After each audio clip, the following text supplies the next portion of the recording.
Good evening. We'd like to welcome you to the second Citizens for Responsible Education Forum. We're so thankful to see you all here, taking time out of your busy schedules to join us. My name is Donna Sprague, and I've been a part of Citizens for Responsible Ed for a couple of years. I met them during a meeting a few years ago, and they shared about concerns of children in school and issues that are, concerning. We want to teach children how to think, not what to think, and have parents be a part of their rights to make decisions in their health and well-being of their own children. Through all that I've learned over these years, I've decided to run for school committee. I'm a grandmother who cares about children and their education.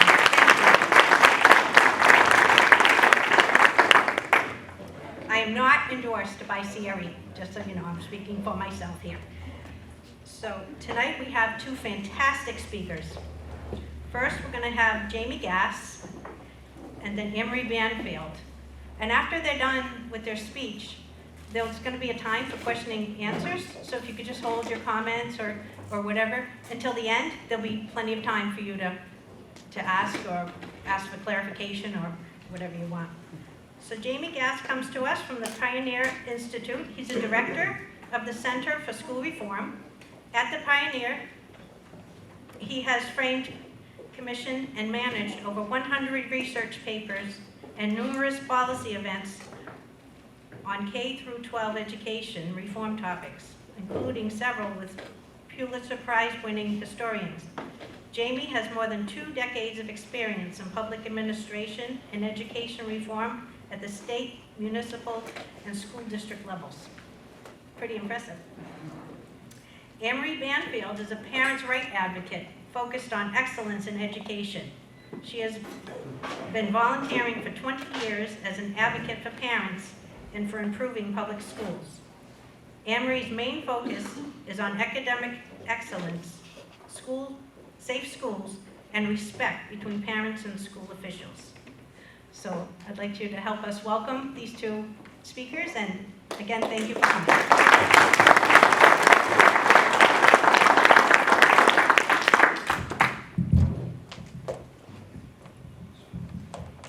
So thank you, Donna, and thank you, Lori, for setting it up, and really grateful for all you folks taking the time on a busy evening to come and hear us talk. I'm going to have a PowerPoint I'm going to chat a little bit about, but I'm mostly interested in hearing what you folks have to say or some of the questions you have. So I work for Pioneer Institute. It's a nonprofit, nonpartisan think tank in Boston. It's been around for about 35 years. It was really set up primarily to use high-quality research and data and evidence to help drive decision-making, primarily around K-12 education. That's one of the things we're sort of best known for. We're kind of proud of the fact that back in the early 90s, there was sort of this big education reform project here in Massachusetts. It was bipartisan. Bill Weld, the governor at the time, worked with a couple of Democratic legislators, and they basically put a lot more money into the system, primarily for lower performing, poorer districts in exchange for things like MCAS and charter schools and high academic standards and teacher testing. The idea was, money in exchange for standards and accountability, and that really has sort of catapulted Massachusetts to #1 in the country and the only state that's internationally competitive. They were kind of building on traditions that kind of go back to the founding era, to be honest with you, that the focus of schools needs to be academic. They're not social service agencies, they're not workforce development entities. They're places that are primarily intended to teach kids to read and write, some basic history and some science so that they can live fulfilling lives and that they can find their way in the world and compete. So that's sort of the outlook, and what Massachusetts did in the 90s was different from, frankly, what the country had been doing for decades before that, and frankly, in the last 10 years, we've lost some ground on it. But you can see a quote here from John Adams, who wrote the Constitution here in Massachusetts, 1780 Constitution, and he was very clear, because he drafted the Constitution. I don't know what happened here. Oh, there we go. All right. So this first, you don't have to read the whole text, but it basically talks about wisdom and knowledge, as well as virtue, diffused generally among the body of people, being necessary for the preservation of their rights and liberties. And it talks about cherishing the interest of literature and the sciences, right? This is the original outlook that the people who founded this state and crafted our Constitution, that's what they thought education was about. It's about these sort of 18th century ideals of giving people a liberal arts education, giving them basic knowledge, primarily for citizenship. That's primarily what schools are supposed to be doing. And then below here is the Education Reform Act that I referenced. Bipartisan support. They weren't very specific in that law, which was a landmark law. It kind of made Massachusetts the envy of the country. They were very clear, though, what they want taught. Principles of the Declaration of Independence, U.S. Constitution, and the Federalist Papers. There was there's supposed to be a test, the MCAS test, to go with that law for history. 30 years later, we're spending about 10 or 11 billion dollars at the state and local level every single year. They never implemented the test. So this is a little bit of a timeline about why we've gotten to this moment. As I mentioned, Massachusetts has done historically well. For a while, we were #1 in the country in reading and math and science. But why we find ourselves in this situation where there's all this crazy stuff that's going on in our schools and they're not learning much about who Lincoln was or who the founding fathers were or who won the Civil War or who won World War II. There's all these other agendas that have gotten dumped in here. There's some reasons why. So No Child Left Behind was a federal law that's been updated. It was passed by George W. Bush, got updated under President Obama just before he left office. But it really focused primarily on reading and math. And that was a federal law. No history, right? So again, to remember, Thomas Jefferson, George Washington, John Adams, all the founders were very clear. Education is about educating kids for democracy, participation in our republic. That's the goal. That's what, and many of you may remember that growing up, that the focus was Pledge of Allegiance, knowing these sort of touchstones that kind of bind us together as a country. It's a kind of shared civic ideals. That's what they're supposed to be doing. That's what the ed reformers back in the early 90s, that's what they were trying to restore back. And it was serving the state very, very well. But in 2010, and some folks like Heidi Sampson here and Anne Marie, who remember those fights, there was a big fight 10, 12 years ago about Common Core. And that was one of the first things that happened. Massachusetts discarded their literature-centric English standards and really higher quality math score standards and tests that had gotten us to be #1 in the country and internationally competitive. So they ditched that. But again, remember, the paragraph in the Constitution, cherish the interests of literature. Right? They know that high quality literature are the ways in which young people learn about, it could be Huckleberry Finn, or it could be Moby Dick, or it could be Sherlock Holmes.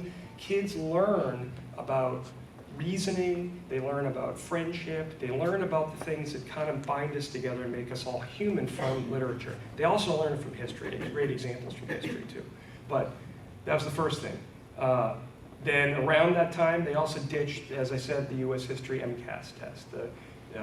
So they decided not to do it. They said they didn't have the $2.5 million in a budget that's, tens of billions of dollars. They couldn't find $2.5 million just to have a basic test to see whether kids are learning about the fundamentals of the country.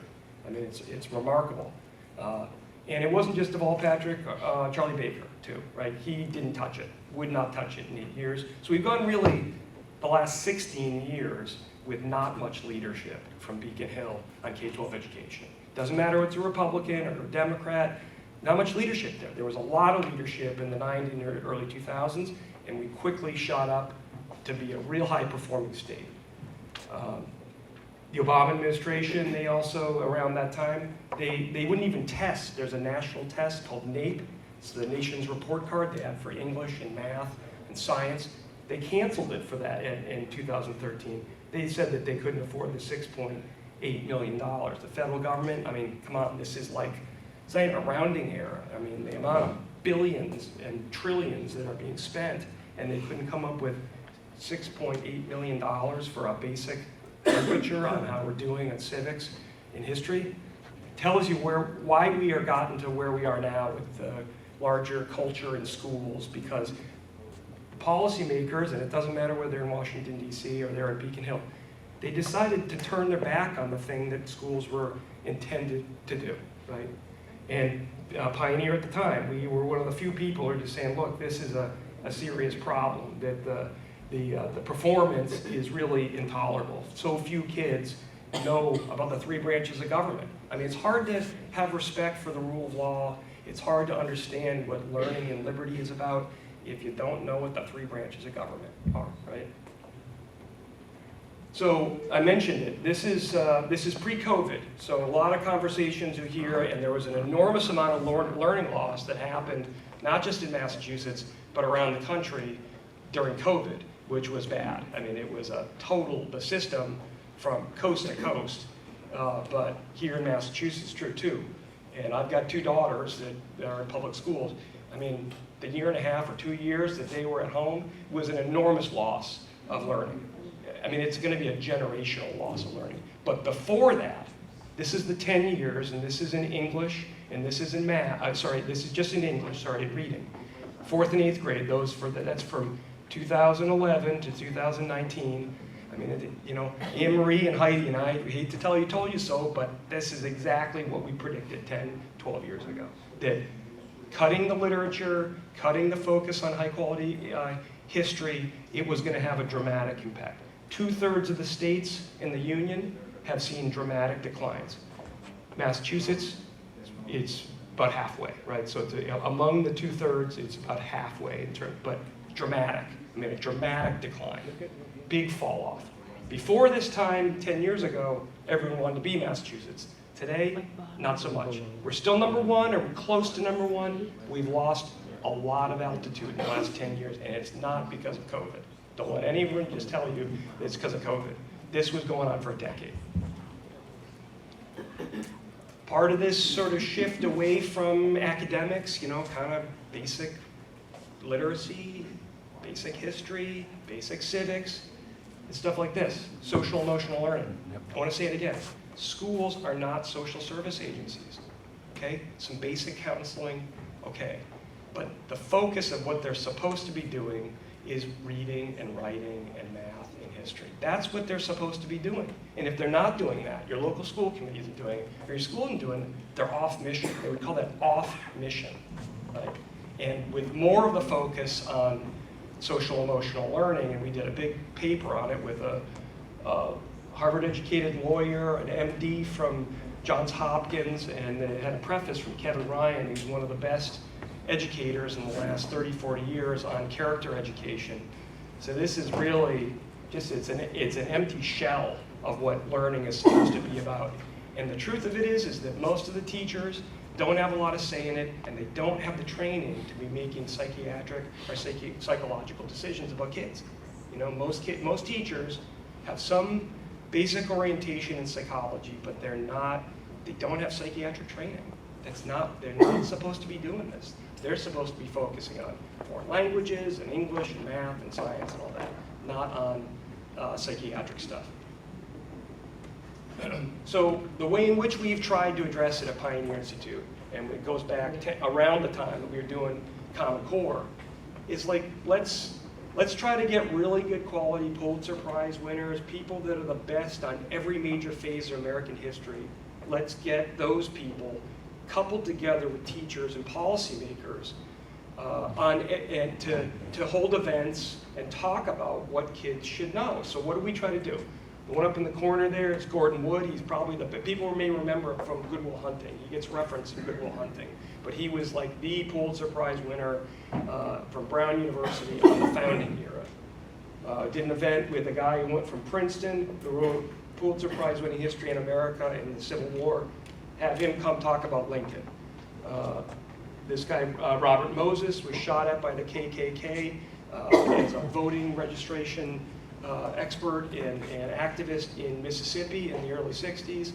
We had him, and then Pulitzer Prize winner Taylor Branch and Diane McWhorter, another Pulitzer Prize winner. So try to get the best academic content experts that you can get your hands on from all over the country, and get them in the room with the teachers, get them in the room with the policymakers, and say, hey, we need to have kids learning about MLK and learning about judging people by the content of their character and not the color of their skin. I mean, that's what the message of MLK was. It was about learning the lessons from the founding documents and make sure that the country upholds the rights and the liberties that all human beings and the dignity that all human beings are due. That's the message of MLK. You don't hear, frankly, in many places, a lot of discussion about that idea, right? Judging people by the content of their character, right? That's pretty central to what he was talking about. A lot of other discussions about social emotional learning and all these other things, all these fads that are kind of blown in and around town for decades, not so much on the stuff that's really the central thing. We did an event with Cokie Roberts. She wrote a book on the founding mothers. We had biographers of Harriet Tubman, you know, one of the engineers in the Underground Railroad.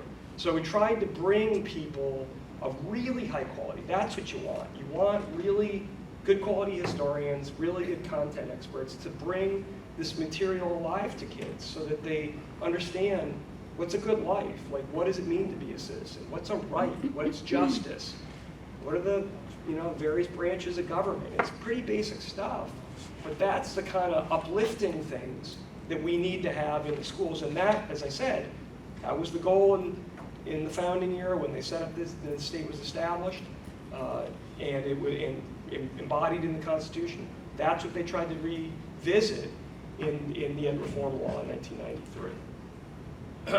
So just last December, so almost a year ago, we did some research. We've done this poll 3 times going back 10, 12 years. It always comes back pretty much the same way. 62% of the parents support having a U.S. History MCAS. It's the law. It is the law. That's what the state is spending this billions, tens of billions of dollars year after year on, is to implement the law. I mean, people talk about civics, they talk about participating in democracy. What does it mean when your State Department of Ed and various Democratic and Republican administrations decide they don't implement the law and people want it, right? 80% of the population think they should be learning about the founding documents. I mean, it's pretty basic stuff, right? But the polling has been very, very consistent, and we've used, with this one we did with Emerson, we used the same questions. We used this guy, David Paleologos, one of the best respected pollsters, not only in Massachusetts, but in the country. One of the things we also try to do is we've got a podcast. So we bring these same kind of experts. Pulitzer Prize winner on John Adams, Pulitzer Prize winner on James Madison, the Constitution, New York Times bestseller on slavery and the implications of the last member of a slave ship that was interviewed by Zora Neale Hurston, a biographer, a literary figure about 100 years ago. This guy is a documentarian, British historian, all about the Holocaust. You know, there's a lot of crazy stuff going on in the world, both in our country and internationally. The way in which kids are going to learn how to navigate that, how to understand what's going on in the Middle East, understand what's going on in terms of people's civil rights being violated, in terms of government abuse, their rights, the rule of law. This is the way you got to do it. This podcast It's a national podcast. I mean, I don't mean to do an information promotion of it, but it's pretty good. We get some really good people. And not just on these topics, but on a variety of different topics. A couple weeks ago, we had the former mayor of DC, who talked about the big reforms that he tried to enact and all the obstruction he dealt with when he was mayor of DC. One of the things we've also done is an audit of all the best civics offerings in the country, right? In the same way that we did back in the Common Core fights, where we got Sandy Stotsky, the best expert in the country, frankly, on standards in the last 30, 40 years. Same thing, we have tried to do for a long time, and we did this one just a couple years ago, giving a kind of grade to the different and most popular civics offering. You'll see the 1619 project there, it gets an F. Look, the country is not perfect, right? No one would ever claim that the country is perfect. No one would ever say you should hide from history. You've got to teach your history, warts and all. But it's not all bad, right? I mean, MLK was appealing to the founding documents when he was making his case for African American rights and ending segregation, right? So he was appealing to the things that he saw as being the sources of our rights and our liberties. And some of these offerings up here, especially the ones that get Fs, are ones that frankly do a lot of damage to that. They damage kids' understanding of their own country and appreciation for their own country. I mean, it's hard to love something when you've been taught year after year after year by your teachers or whoever that it's an awful place. The country's not perfect. I don't think anyone would ever say the country's perfect, right? But it's not awful, right? It's not what some of these people are saying about it. And what we tried to do is assign a grades to and be as objective as possible as the ones that do a good job and the ones that don't. I have a few copies of it with me today, but we just yesterday released this book.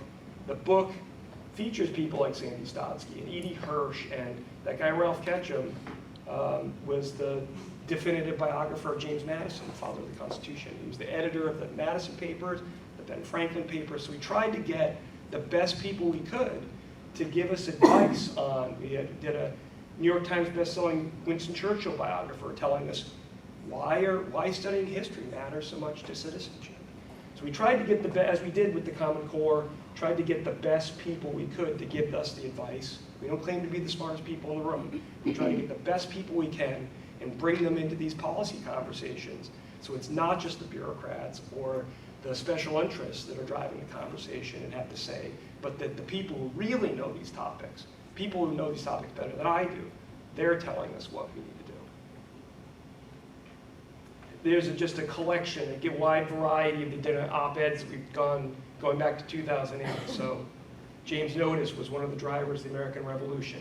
We have something in there on the importance of teaching Native American history, something on the slave trade, something on the Civil War, something on labor history, Holocaust history, why we should have a U.S. History MCAS, Alexander Solzhenitsyn, who fought and helped take down Soviet communism, why civics is important for engaged citizenship.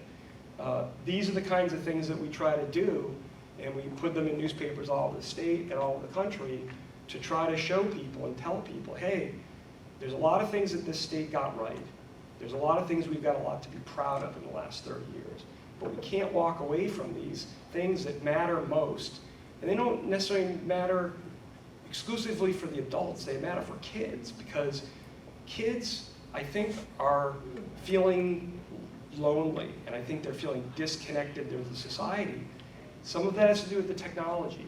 Some of it has to do with the ideas that the adults are putting in these schools and putting into their heads. And it's hard for them, again, as I said, it's hard for them to love a country or a state or the rule of law when people have been telling them it's completely flawed. And then I got a quote here from Abraham Lincoln, which I think is pretty farsighted. And he knew what he was talking about here. The philosophy of the classroom today will be the philosophy of government tomorrow. So I look forward to the Q&A. I'm really grateful for you guys taking your time this evening, and I hope that it helps contribute to the conversation.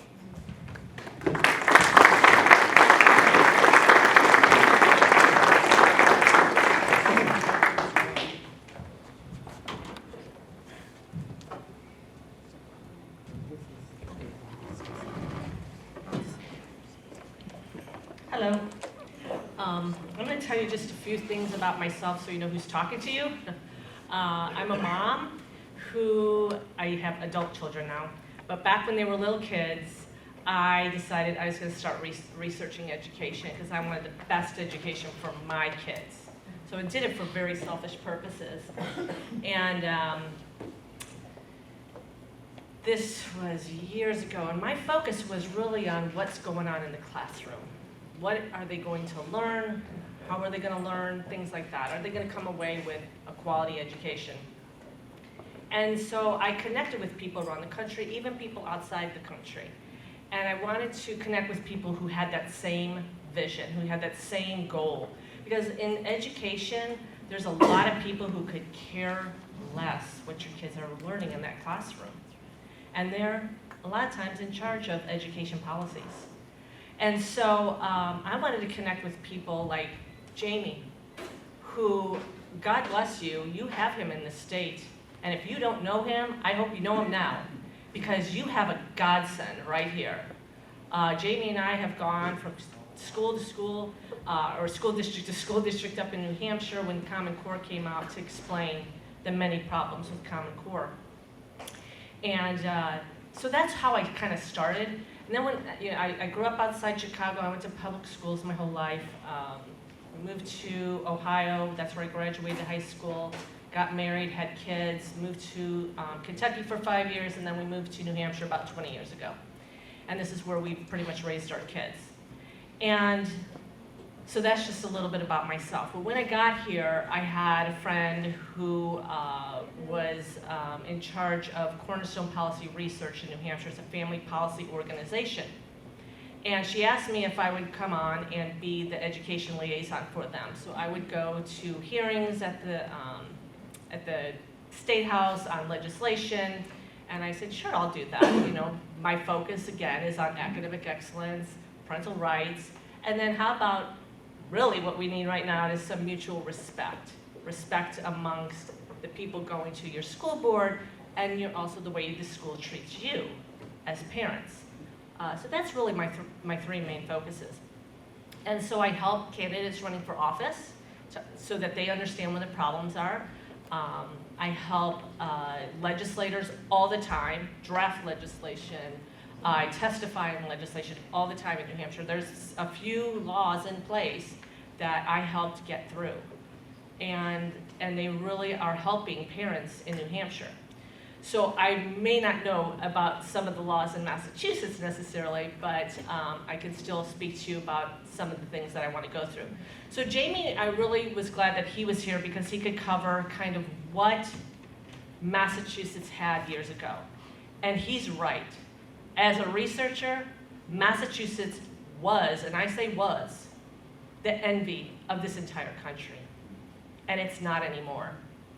And that's really sad.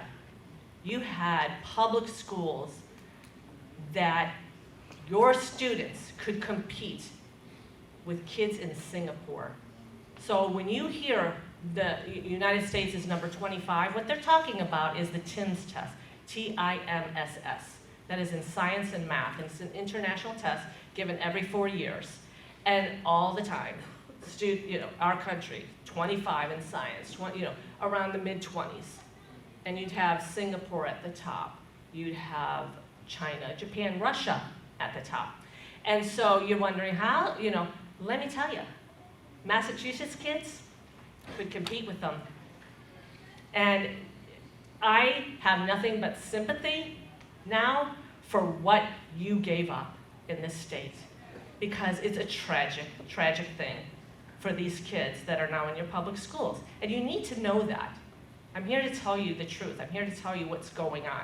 So I'm going to talk about some of the other things, because Jamie really hit on the importance of the academics, and that's one of my priorities. But I'm going to tell you what else is going on in the classroom so you can understand. First of all, Common Core dumbed down the academics, without a doubt, especially in Massachusetts. You guys took a major dive.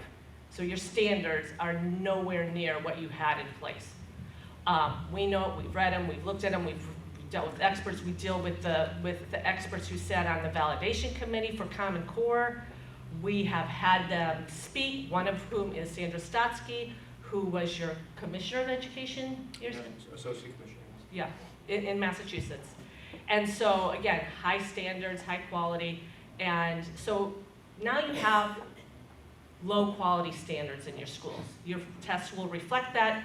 What you put on a test is generally what teachers teach. So keep that in mind. So now we have low quality standards tests in the schools. What else is going on in your schools? Jamie hit on a couple things. First of all, we do have ESSA, Every Student Succeeds Act. That replaced No Child Left Behind. Jamie mentioned it earlier, signed by President Obama, but it was bipartisan. It's 1,061 pages of federal law in your classroom. One thing that's good in it, there is a provision in it that says if your child receives or is assessed on their mental health, they need your consent. Something to note, that federal law requires your consent if your child receives any services, mental health, or assessment in the school. I've got also a list of all resources that you can take a picture of after this is over. Also within there, though, there is a provision that requires the U.S. Secretary of Education to approve all of your state plans, all your state education plans. And they can withhold money if they don't approve it. It's in the law. So, when your state goes to the federal government and says, you know, here's our state plan, they have to approve it. Kind of a little bit of overreach, I would think anybody would call that, at the minimum. So Jamie brought up other things going on in the classroom. He referred to them as fads. I call them fads too. So I'm going to go through just a few. There's others. I mean, I could be up here for hours. I'm not going to keep you that long. So I'm just going to go through a few that I think are, you know, when you have it explained, you're going to go, oh, I didn't realize that.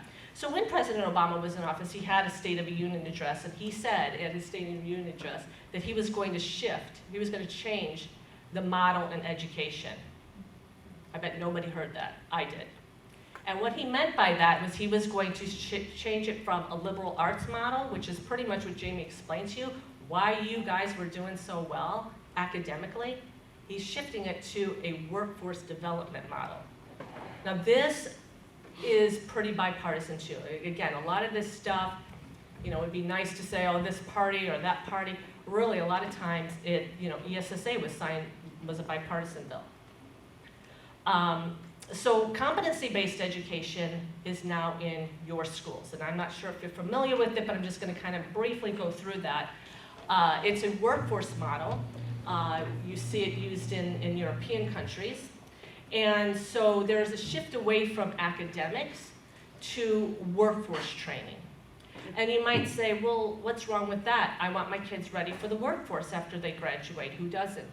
Who doesn't want their kids ready for the workforce if that's their choice? This begins in kindergarten. This isn't like a VOTEC model. VOTEC would mean 11th and 12th grade. You decide to take a couple maybe woodworking classes or something that might, you know, pique your interest, and then you graduate high school. I'm talking about something very different. Competency-based education. In the 90s, because I'm a researcher and I've been doing this for 20 years, back in the 90s, they called it outcome-based education. Prior to that, it was called mastery learning. And so back in the 90s, when it was outcome-based education, and again, you might see a slight variation from outcome-based education to a competency-based education. Back then, it would come into the schools. They would try to kind of throw it in a couple states. Parents would realize it's moving the kids away from academics, and it was kind of teaching them more about their values and things like that. Stuff that parents were like, that's my job. And so it'd get thrown out. It'd get, you know, governors would say, uh-oh, this is not working. Parents would be in an uproar, and they would throw it out. They wanted their kids getting a good quality education. So that's where they changed the name. I don't know if you noticed that. They changed the name because if you go back, you're not going to look up outcome-based education. You're going to look up competency-based education. So you're not going to know to look up outcome-based education. So how do I explain this? So in New Hampshire, when it was before the House Education Committee, I was at that hearing. This was years ago. And the chair at the time and the legislators who served on that committee were talking about we want kids to learn to turn their homework in on time. Skills that were kind of made sense, but I knew, I said, I posed it, I said, I'm telling you, it is going to shift. It is going to shift into other areas. And the chair and the legislators, both Republican and Democrat, were very, very adamant about this competencies not testing dispositions in a child. That's all competencies pretty much do nowadays, is test dispositions in a child.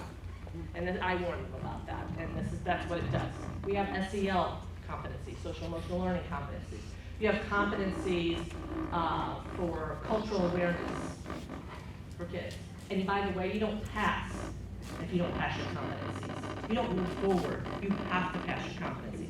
So it's not just about maybe some skills that kids need to learn. This is in every grade, every class.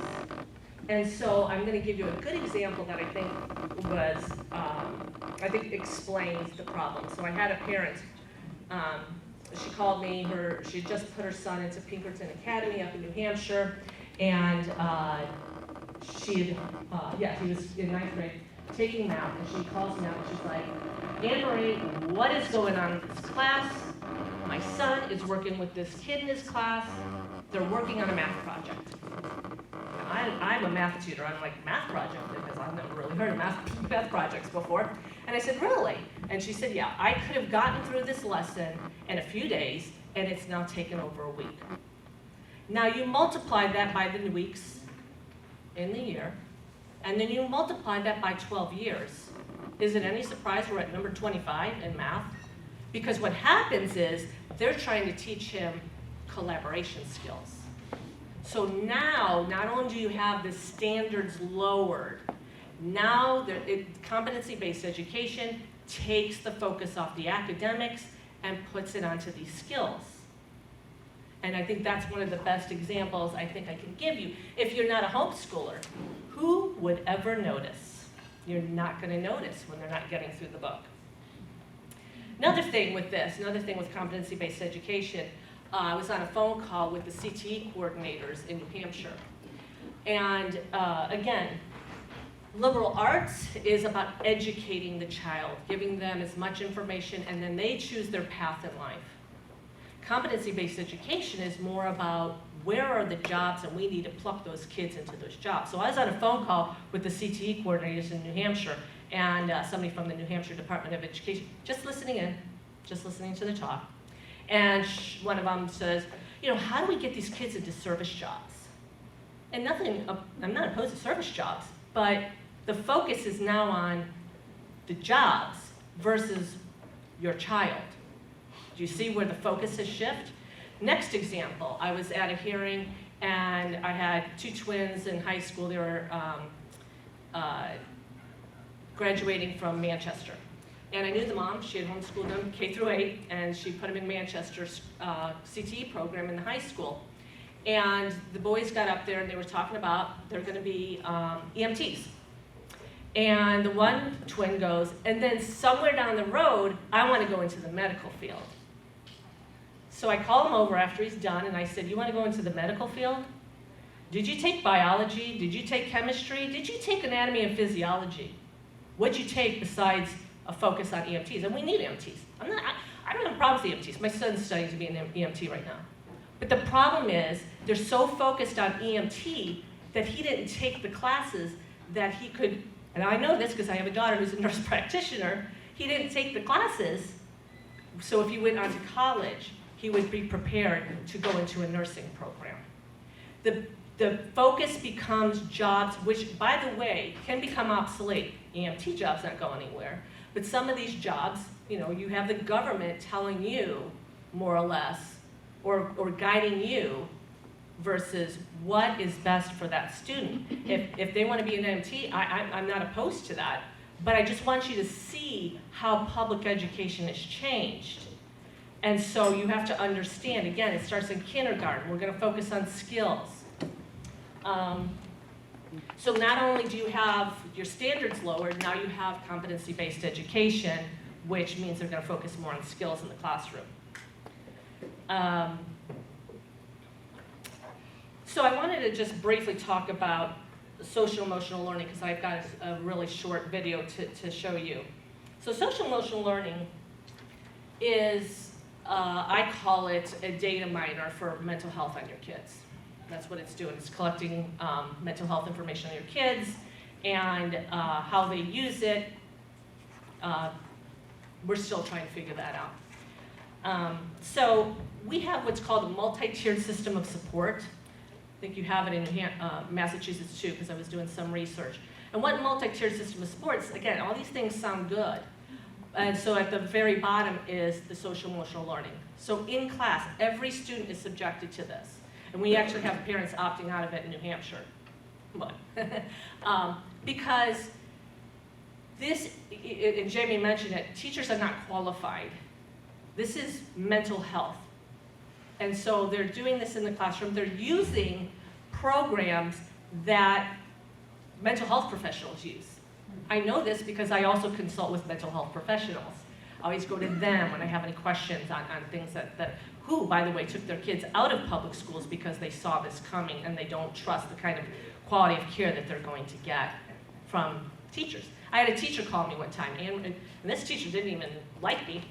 And she calls me back, she's like, Anne Marie, I am now having to use the DESA in my classroom. I can't believe I have to use this. She said, she has to grade the kids subjectively on their behaviors, attitudes, things like that, and enter it into the computer. Anytime you enter something into the computer, it's going into a database.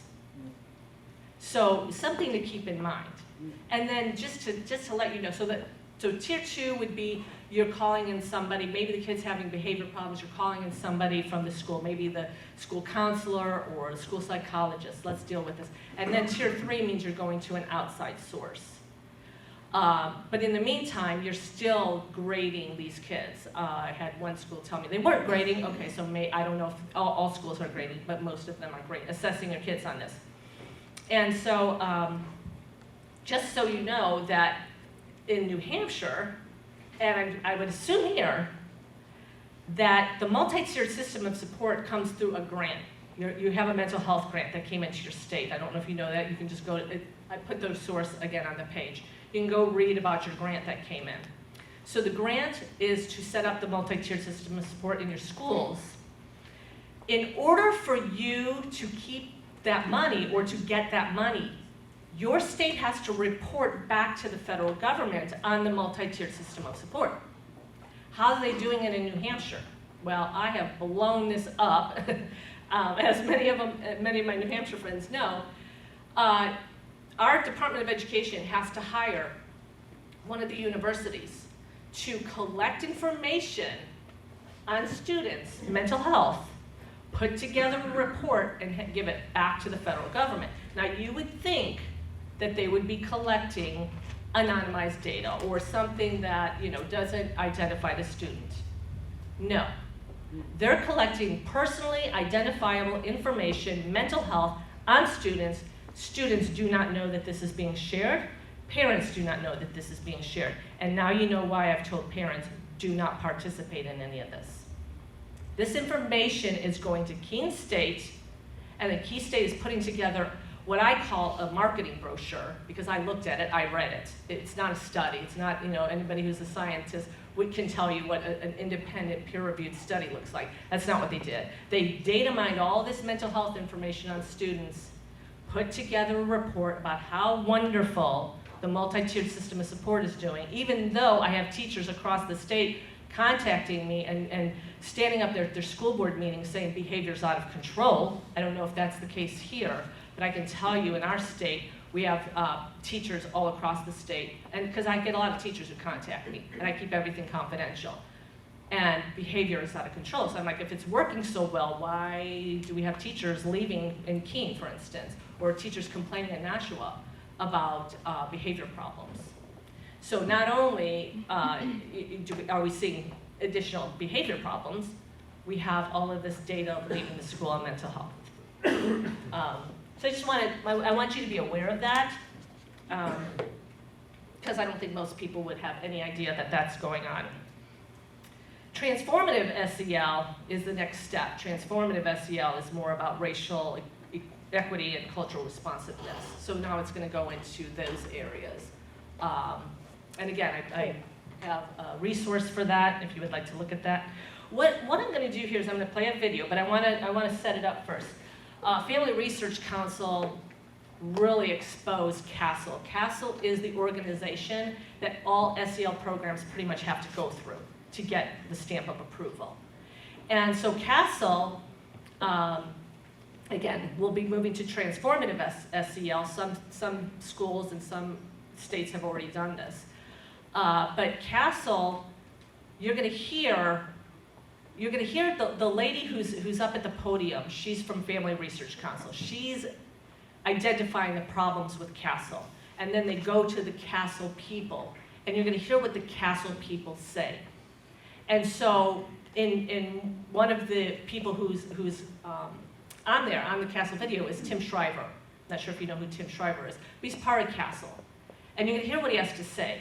And I think I was shocked that he even admitted this. But basically what he says is that this whole social emotional learning is about raising your children. It's no longer about academics, parents. He admits it. Your kids can look that up on the internet.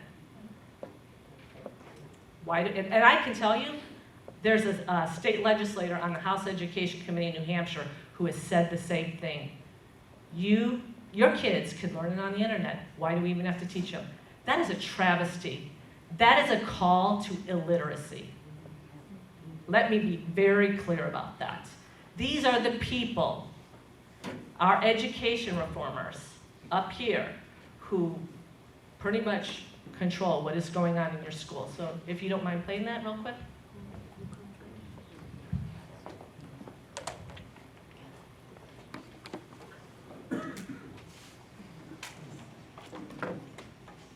Teach them in school. A lot of children are not getting these most basic, most important critical life skills.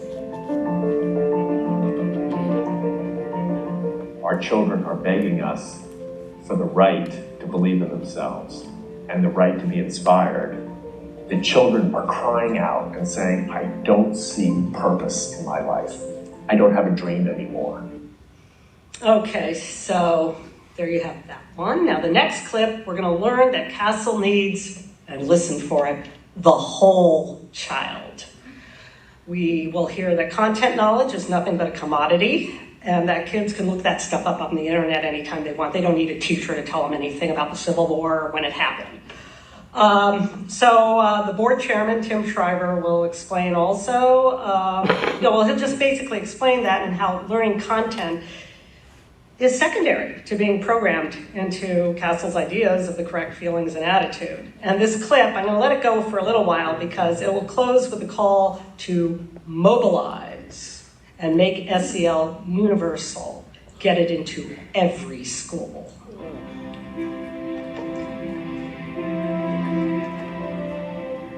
We have the evidence, we know it works. We have the compelling argument that we need the whole child. I think it is our time to really capitalize on it. We actually do have evidence now. We did not have it 15 years ago. I mean, to be fair, we were in the R&D phase in the field of social emotional learning. We're not in that phase anymore.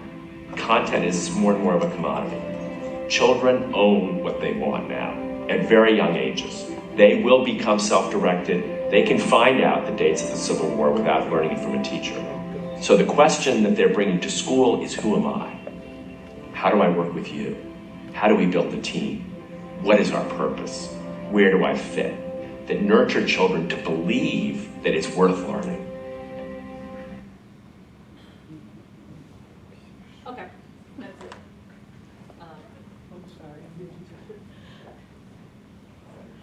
And if you want that video, I've got that link there, and I also have a link to the entire video from Family Research Council if you would like that too. So you can hear, I mean, I hear it all the time. These kids don't need a teacher. Well, guess what? They don't need a teacher. That's where we're heading. I don't know if you know this. There's a document, it's called Education Reimagined. And in that document, it says, on page 10, it says, the role of the adult in the classroom. Right now, it's the teacher. Future, it's a facilitator, meaning that your kids will go to the Y. Let's say we can just send them to the Y, they can learn off the computer. We don't really need a teacher. And this started under Governor Cuomo. Governor Cuomo, right before he left office, he was working with Bill Gates to implement Education Reimagined. So if you know any teachers, you might want to have them read that document, because that's the long-term goal. Will that happen?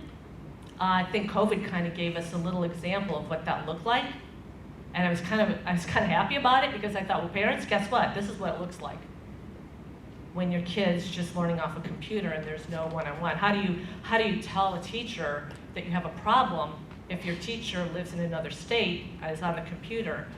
And I mean, Bill Gates is out with this. If you look at who signed that document, teachers union leaders signed the document. Shocking. Teachers have no idea that their union leaders just threw them under the bus. Other people, Nellie Mae, which you probably aren't familiar with, but people that are heavily invested in education reform signed on to that document. And Bill Gates was one of the biggest funders behind Common Core. So if you think that this stuff isn't possible, it's very possible. If he got Common Core through, what's next? I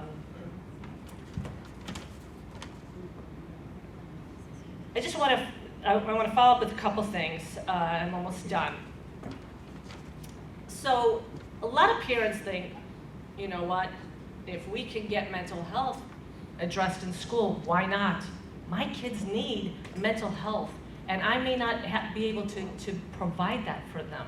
Again, you have the data mining situation. Years ago, and by the way, I looked at your website for Massachusetts, and they have money for screening your kids for mental health.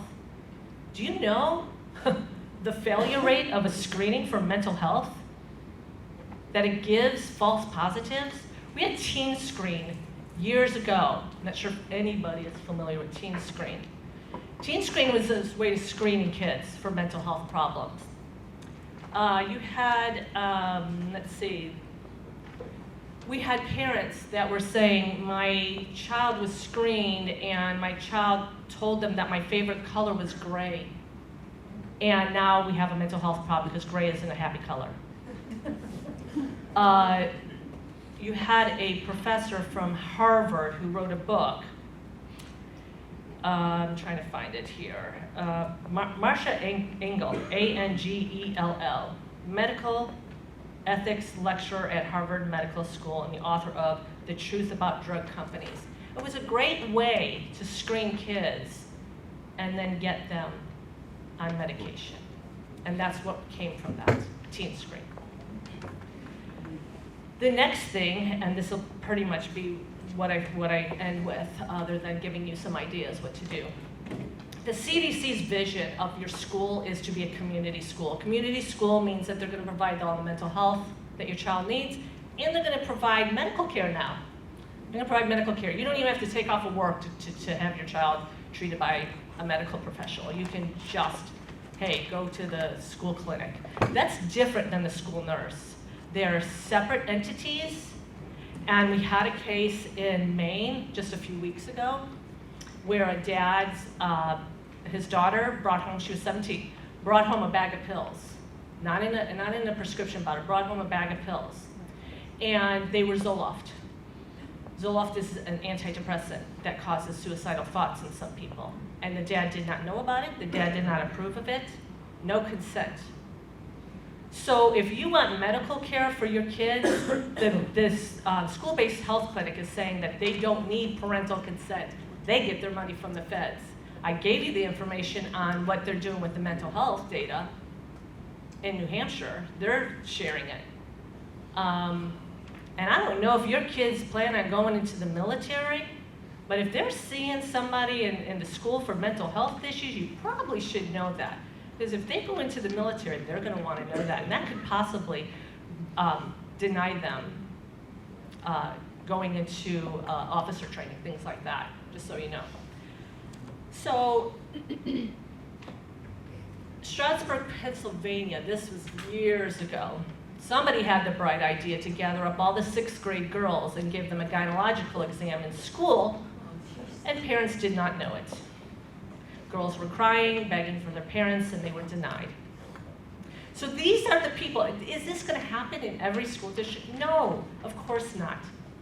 But when you're talking about people who think they know better than you do as a parent, you need to understand how far they're willing to go. And some of them are willing to go very far. The parents did sue, they did win.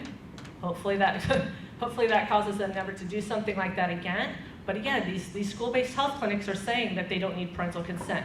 I've got legislators up in New Hampshire already working on this, looking at how we can include that. Because we have a state law that says that parents have to consent for any medical treatment. That's a state law. But that's the school nurse. You have a separate entity coming in, federally funded. See, these are the things parents don't know. And you might sign a permission slip too, by the way, at the beginning of the year.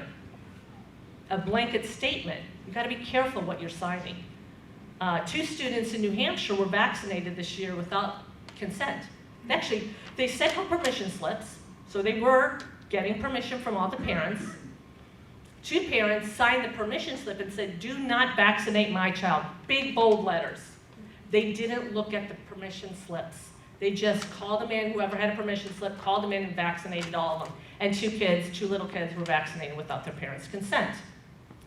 When parents are removed, accidents happen. So cheer all you want for a medical clinic coming in. But let me tell you, my kid would not be receiving any services from a medical clinic inside the school, because I know what they're capable of doing, and I know how they operate. And even, your best bet, if they're doing vaccine clinics, you don't want one, keep your kid home.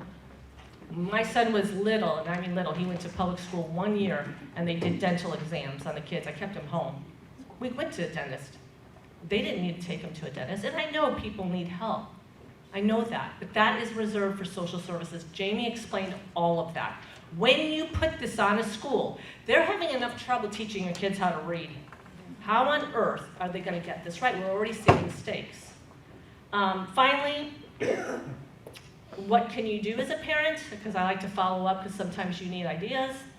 Review your child's records in your school every single year. I personally would probably check them twice a year. We have, I'm assuming you have it too, unique pupil identifier numbers that the state gives your kids. So the state's collecting data, so the state's collecting records, check the state too. And I tell parents this all the time, and our commissioner will say, "Anne Marie, I'm not really getting that many requests." And I'm like, okay, keep telling people, I don't know why they're not checking, I would be checking. We have an opt-out law in New Hampshire. I don't think you guys have an opt-out law, but anytime you can opt out, opt out. Surveys. I think it was Massachusetts Informed Parents. Is anybody on that Facebook page here? Okay. So yeah, I think somebody posted, or maybe, I don't know, I'm on so many pages, posted a pair, they're doing a pair survey. And this was actually in New Hampshire. So the principal sent home a note saying, we're doing this peer survey, it's anonymous, blah, blah, blah, blah, blah. Then you see an example of the peer survey and it says name. You have kids, they're gonna put their names on it. So, and other identifiable stuff. Review all competencies in every class that your kid's in. I had a Johns Hopkins math professor review the competencies for math in New Hampshire several years ago. They would not be competent in algebra if they passed the competencies. Parents think, oh my gosh, my kids passed all their competencies, they know algebra. No, not necessarily the truth. Attend school board meetings, give positive feedback when they deserve it, but then also let them know what they're not doing, that you're paying a lot of money to these schools. That's a representative government. This is what we're supposed to be doing. It doesn't have to be a screaming match, but go in there. I was at my school board meeting last night, talking about the school-based clinics, telling them, I hope you don't go this way. Hope you don't go down this path. Run or find people to serve on the school board, please. It might be tough to get elected, but it's worth it. No surveys. and no counseling or medical services. And that's too bad. It's too bad because I'm not opposed to your kids getting medical services or mental health services. Kids need that. I understand that. But if you can avoid it at school, avoid it. Now you know why. That's all I wanted to go through. We're happy to take questions. There's so much more. I could be speaking for hours, so we'll just take questions as you have them. That I give a little short background of who I am. My name is Missy. I am a very passionate, very burnt out middle school math teacher. I was very excited to be here today. I also, my favorite part of getting older, there are lots of parts I don't like. What I do like is I found that I have become a lot more open to other perspectives on things. So I'm going to ask you to please call me out. I'm asking you to do that. If I come out, if anything I say is anything less than completely respectful, because it would be, it's not helpful. So thank you for being here. And I think we need to assume best intentions on both parts. That's the only reason why anyone would be in this room.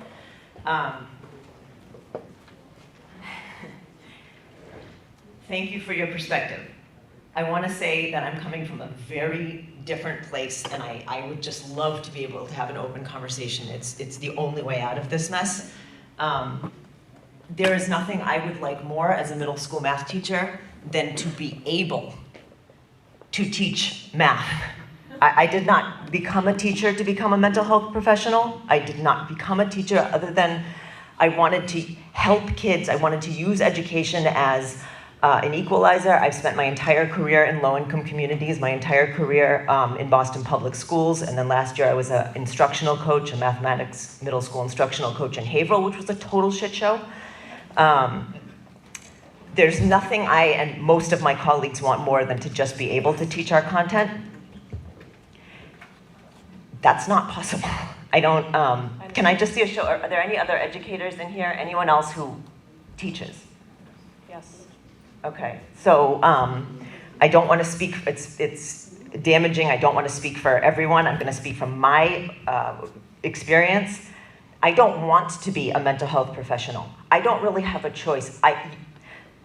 The Pythagorean theorem is not going to make a difference in my kids' lives when they are dealing with the issues at home and in society that they are dealing with. If they are showing up to my classroom and they are hungry, or they are abused, or they, like one of my students can't figure out how to get into his house because there are gangbangers in front of his unit, he can't absorb the Pythagorean theorem. I mean, there's evidence and studies on that if your basic needs aren't being met.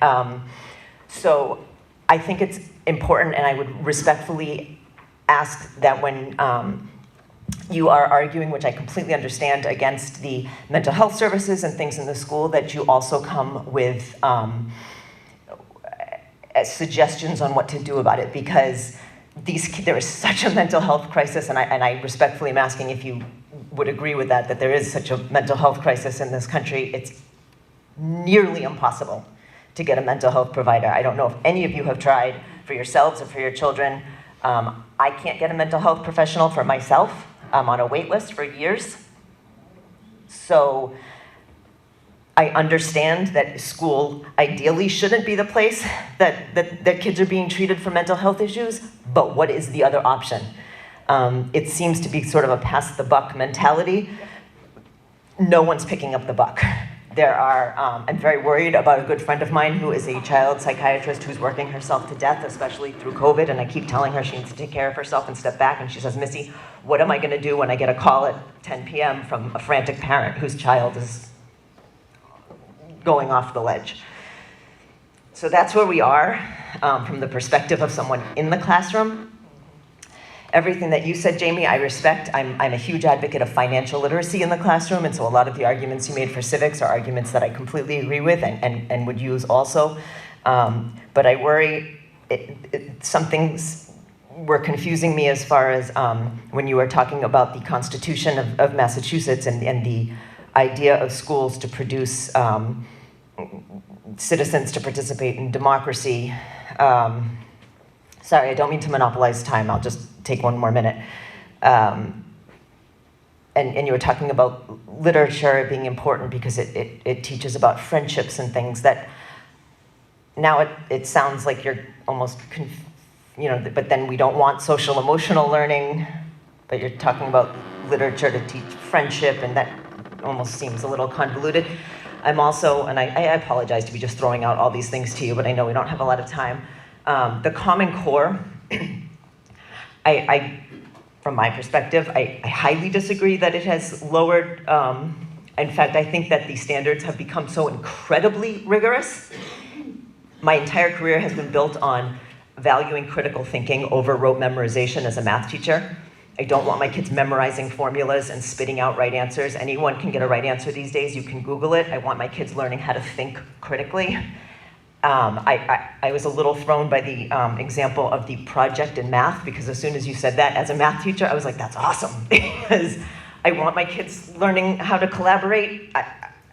I have prior students, I have kids that I graduated with. I grew up in Linfield, which is an affluent town with a supposedly great school system. Okay, can you wrap that up? Yeah, point being, Yeah. the kids that got all A's and did great on their content tests that didn't know how to work with other people and didn't know how to get to school on time. Nobody cares that they, aced their SATs if they can't get to work on time and if they can't work with other people. So I think those are incredibly valuable skills that I don't want to see thrown out. Okay, why don't we just start, because I'm going to forget everything you said, and then I'll hand this to Jamie. Thank you for listening. Sure. Oh, no, I appreciate that. I appreciate it quite a bit. So I'm going to go through just a couple things, and then I'll hand this over to Jamie. And I think one of the things that you brought up was the mental health, and then the math, and then I'm going to let Jamie also discuss what he wants to discuss. So the mental health aspect of it, again, it's not something that I turn a blind eye to. I want to make that very clear. It's more about putting I consult with a PhD child psychologist who removed his kids because he's very concerned about the quality of care his kids would get. And you get 8 hours of training. What, you get about 8 hours of training in mental health? And now you're supposed to deal with serious problems. And then those serious problems are manifesting themselves, and we're seeing behavior out of control. Whereas, and I've got many teachers in New Hampshire that come to me and explain everything that's going on, how frustrated they are, just equally as frustrated as you. And, the question that they always have is, really, why isn't the administrators dealing with this? Why is it that the teachers have to deal with this in the classroom? Things like that. And again, if you brought in a child psychologist, PhD level, and you had the opportunity to send them down the hall, and that child psychologist followed their code of ethics, and by the way, if you don't have parental consent with that child psychologist and sharing data, that child psychologist could lose their license. In our schools, they're practicing things that are unethical. How do you think I get all this information? I have school counselors calling me, telling me, Anne Marie, I am violating my code of ethics. I'm sharing data with Keene State on mental health. I'm violating my code of ethics. These are good people, and I have no doubt that you are a good person trying to do what you can. But yes, there's got to be another way, because what you're having to deal with in the classroom takes away from all the other kids who are not having those problems. And I'm dealing with these frustrated teachers, and they tend to point to the administrators, and the administrators not backing them up, the administrators not removing these kids, the administrators. In Keene, New Hampshire, we had a whole meeting like this because the teachers were so fed up, and the parents wanted to know why. And we got a lot of information that night about what was going on in that school. And a lot of it just stemmed from the inability to deal with it. And I got to tell you, I also have other teachers who said, you know what? Some of this is just bad behavior. Kids trying to get away with things, and now they're treating it as a mental health condition. Why not act up in school if they're just going to be sent to the mental health counselor and go through all these, these kinds of things that they're laying out for them versus consequences, discipline, Like the lack of discipline is also something that they constantly bring up. There's no lack of, I had a parent in Rochester yesterday going in to talk to the principal because the principal didn't give her son enough of a consequence for bad behavior. So this is a big issue, and I'm not saying it's not, and I sympathize and I thank you for standing up and saying this. But what I'm saying is we've put this all on the teacher. This is crazy. How do you teach in an atmosphere like that? How can you possibly teach? I grew up on the south side of Chicago, and let me tell you, these problems were problems I faced. And you know what we had? We had 4 deans. 4 deans in that school. Thornton Fractional North, Calumet City. We had 4 deans. And if I acted up or anybody acted up for whatever reason, boom, you go see the dean. And if you want to go, if you have having mental health issues, you go see somebody. But that's not what we put on the teachers, and we put it on the teachers now. That's the first thing. The second thing, I just want to touch on math real quick. Jamie and I have dealt with math professors around the country, highly qualified, some of the most brilliant mathematicians around this country for years.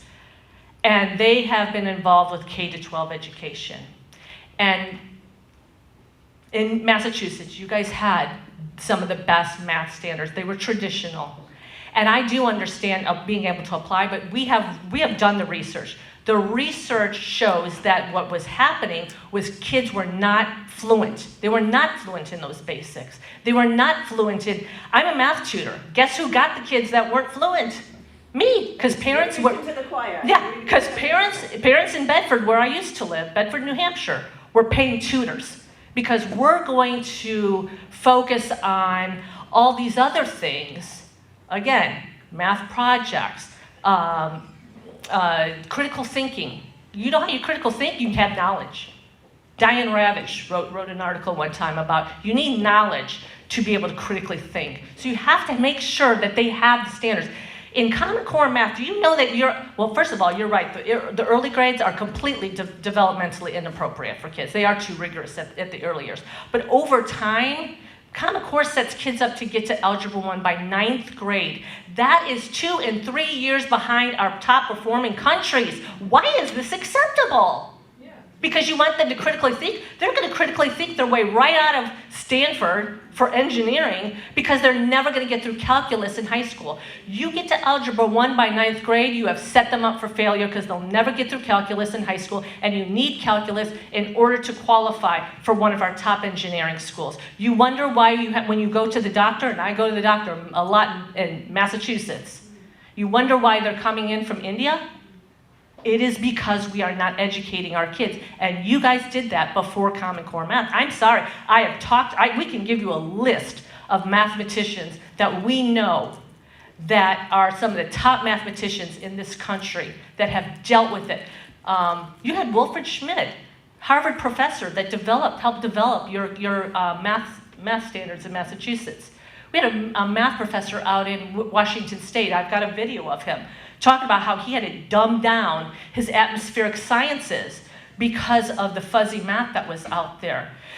I get it, I understand, I think that would be icing on the cake, but I think you need to put in place good quality traditional math standards first, and the teacher can certainly add some of those techniques and some of those things to your class day. I'm sorry, I'm going to give that to you.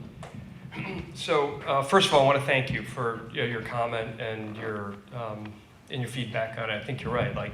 I think one of the things that needs to happen more in public forums, that there needs to be the free exchange of ideas where people can agree and disagree and not be disagreeable, right? So look, I'm right there with you. I went into education 30 years ago. Boston University ran the schools in Chelsea, Massachusetts, the poorest school district and probably in the state.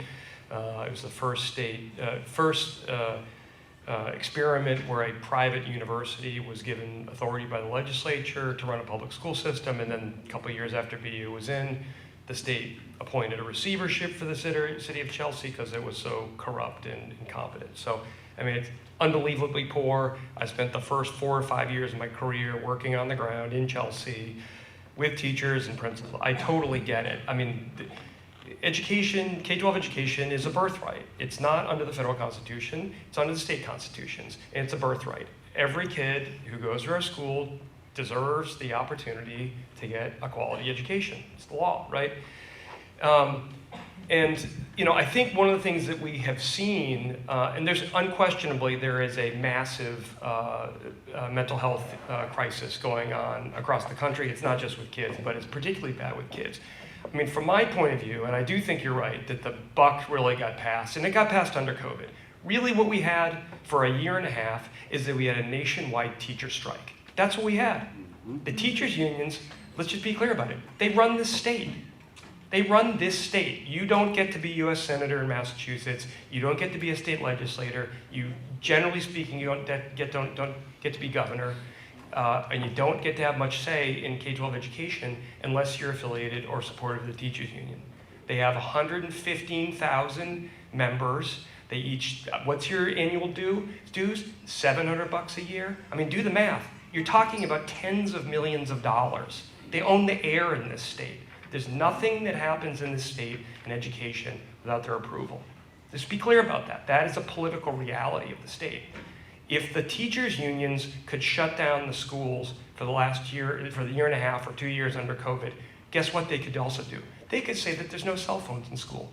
We know there's a pile of evidence for a decade or more that cell phones and excessive screen time is terrible, particularly for teenage girls, right? How many communities in this state have outlawed cell phone use? If you want control of the classroom, you want to dial back kids' anxiety, dial back the mental health issues, it might start with pulling the kids away from the phones and pulling the kids away from the texting compulsively and all the screen time. Kids had a year and a half of the screen time. That was largely delivered by the Governor Charlie Baker kicking the can down the road and not having the backbone to actually keep the schools open. And it was also really enforced by the desire of the teachers' unions to call the shots for 2 years, which is exactly what happened. So I'm in total agreement with you on the mental health issue. I just think that there are policies that the school committees, the superintendents, the teachers' unions, who have a tremendous amount of power in this state, that they could do. A school committee could decide that they didn't want to have cell phones or they wanted to limit screen time. But when you're addressing it with teachers that are often ill-trained for mental health, you're trying to treat the problem after it's happened. I mean, that's the thing. There are expectations that the schools could have on parents related to attendance, to a whole bunch of other things that they do some of. They could do more of those. They decide not to. And then it gets fixed on the back end with anti-bullying, anti-anxiety, all these various programs. But, you asked me about literature, okay? So the way the history standards were in Massachusetts, and again, I'll credit Sandy Stotsky because she did both the English standards, which led to these historic gains. It was all classic literature, poetry, and drama. What they do traditionally, what people have done for generations, is they use stories. Human beings are the storytelling animal. They use stories to tell kids about character. So if you're reading Huckleberry Finn, which is probably a book that no one reads anymore, but is one of the best novels the country's ever produced, you want to talk about race, talk about the relationship between Jim and Huck as they're going down the river, and how Huck, the white, kind of outcast, learns and identifies the humanity of Jim, the runaway slave, right? That's an example. Or Martin Luther King, you can teach it through history or through speeches. You can say, hey, he spent an enormous, first of all, he gave up his life for the cause of liberty and of equality. He also wrote a letter from Birmingham jail, which was chastising his fellow clergymen for not being strong on things related to the dignity of human beings that you think would be important for religious people. Those are just a couple different examples. You could talk about the fortitude of Lincoln during the Civil War. You could talk about the courage and valor of military people fighting in all over the world to secure liberty. There's a lot of examples. They come from literature, they come from history. When it's done well, and frankly, Sandy did a great job with the old history standards and the old literature standards, they dovetail with one another. So kids are going to learn about, the abolitionist movement maybe while they're reading Huckleberry Finn, or they're going to learn about tyranny in relation to Captain Ahab, and as he's navigating the Pequod from Moby Dick to Doom. That's what you do. I mean, and so rather than having all this stuff related to social emotional learning or mental health, when schools are doing what they're supposed to do, and when teachers are allowed to do what they're supposed to do, the curriculum itself is the anti-bullying program. The curriculum itself is the civics program, and is the character education. That's what it really has been for a long time. I'm going to pick on a topic if the teachers' unions own the air in this state, the teacher preparation programs, and my mom ran a teacher prep program for 40 years at Mount Holyoke College. It was all liberal arts based. Come from a family of educators. I know how difficult the job is, how tireless and thankless it seems. But the bottom line is that the quality of what they are teaching and the way they're preparing teachers is not good, and it hasn't been good for a long time. They tried to infuse through the teacher test, the MTEL test, and academic content into the teacher preparation programs. They tried to get more liberal arts in, and guess what? The teachers' unions fought it, and the Department of Education fought it, and that you can add to the list of the things that they've gutted in the last 10 years alone. So, that's the thing is that the people who run the system, the adults who run the system, they're responsible for it. That was part of what ed reform is. You get the $10 billion a year in exchange for being held accountable. And the reality is that the system doesn't want to be accountable. It's like Harry Houdini. You put it in the handcuffs, put the straitjacket on it, you put it in the in the pool, and the next thing you know, it's popped out, and it's totally unaccountable. The teachers union now have decided to put the MCAS test. It's the final piece of ed reform. We had charter schools, we had teacher testing, we had academic standards, and we held it all together with MCAS. Guess what they want to get rid of? And they're going to put $25 million into it. That has been, the MCAS and the standards connected to it is what has made Massachusetts #1. It's allowed us to compete with what Anne Marie said, Singapore, Hong Kong, South Korea, Japan, all the kids that your kids are going to need to compete with in the world. They aren't, frankly, doing project-based math. They are doing, Anne Marie is correct. When we were doing the Common Core work, we had Jim Milgram, Stanford mathematician, and Wilfred Schmidt, Harvard mathematician. Wilfred Schmidt did the standards in Massachusetts with Sandy Stotsky. Jim Milgram did the ones in California. Those are the two best math standards in the country. And they were very clear. They're like, math is ruthlessly cumulative. If kids don't have automatic recall, they're never going to be able to do higher level math. They'll never get to be engineers or mathematicians or work in medicine or whatever if they don't have a firm command of math. And so it's a long way of saying that there's a lot of ideas that have been embedded in the teacher preparation programs for decades that people have tried to push against.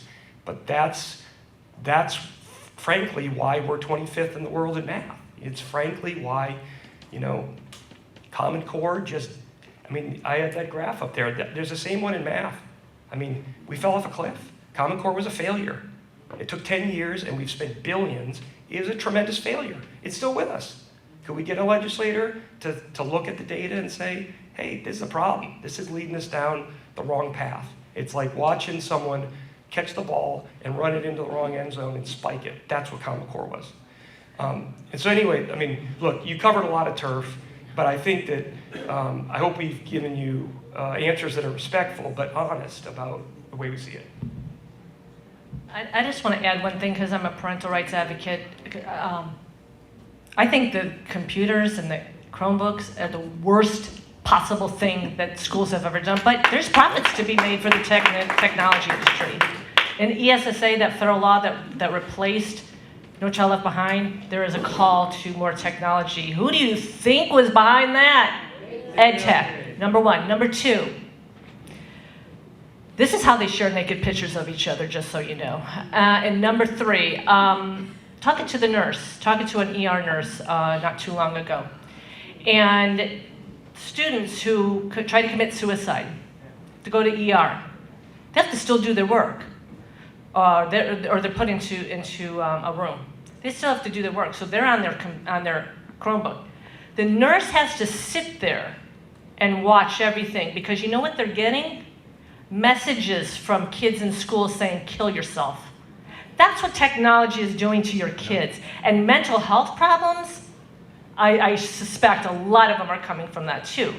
So if the school's gonna hand them the Chromebooks, the school's gonna shut down and force kids to stay home.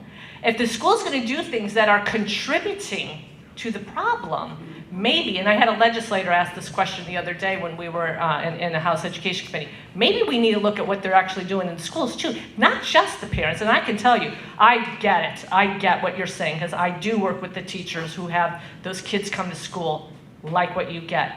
But there's a lot of things that the school is doing that's also contributing to this problem, and treating everything as a mental health problem when it's sometimes behavioral issue, not giving them consequence, that's a problem. Do we have any more questions? I don't want to. Yeah. Oh, great.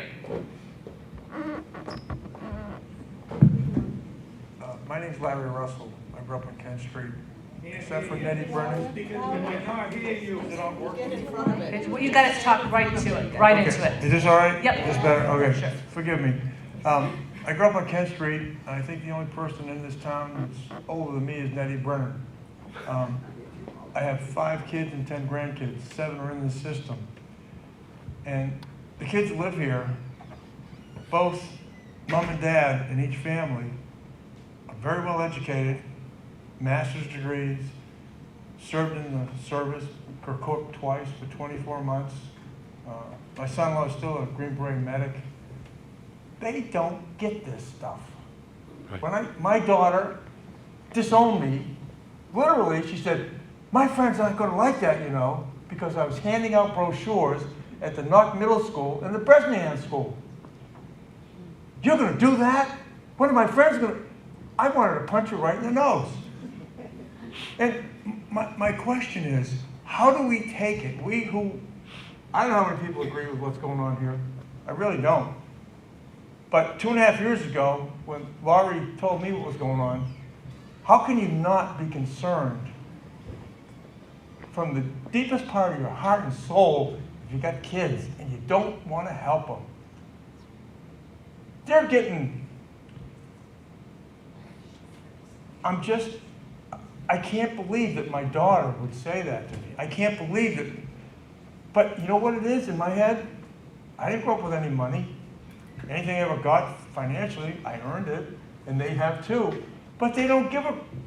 No, I don't want to say that either. No, you don't. They don't care. So because you know what's what? your question, Because sir? they're rich. They got money, they don't care. Sir, what's your question? My question is, how do you deal with... how do we, as a Yeah. group who believe in this, take it to the other, however many people live in this town, who have kids? Okay, they I'll don't grab that's that. what I'm saying.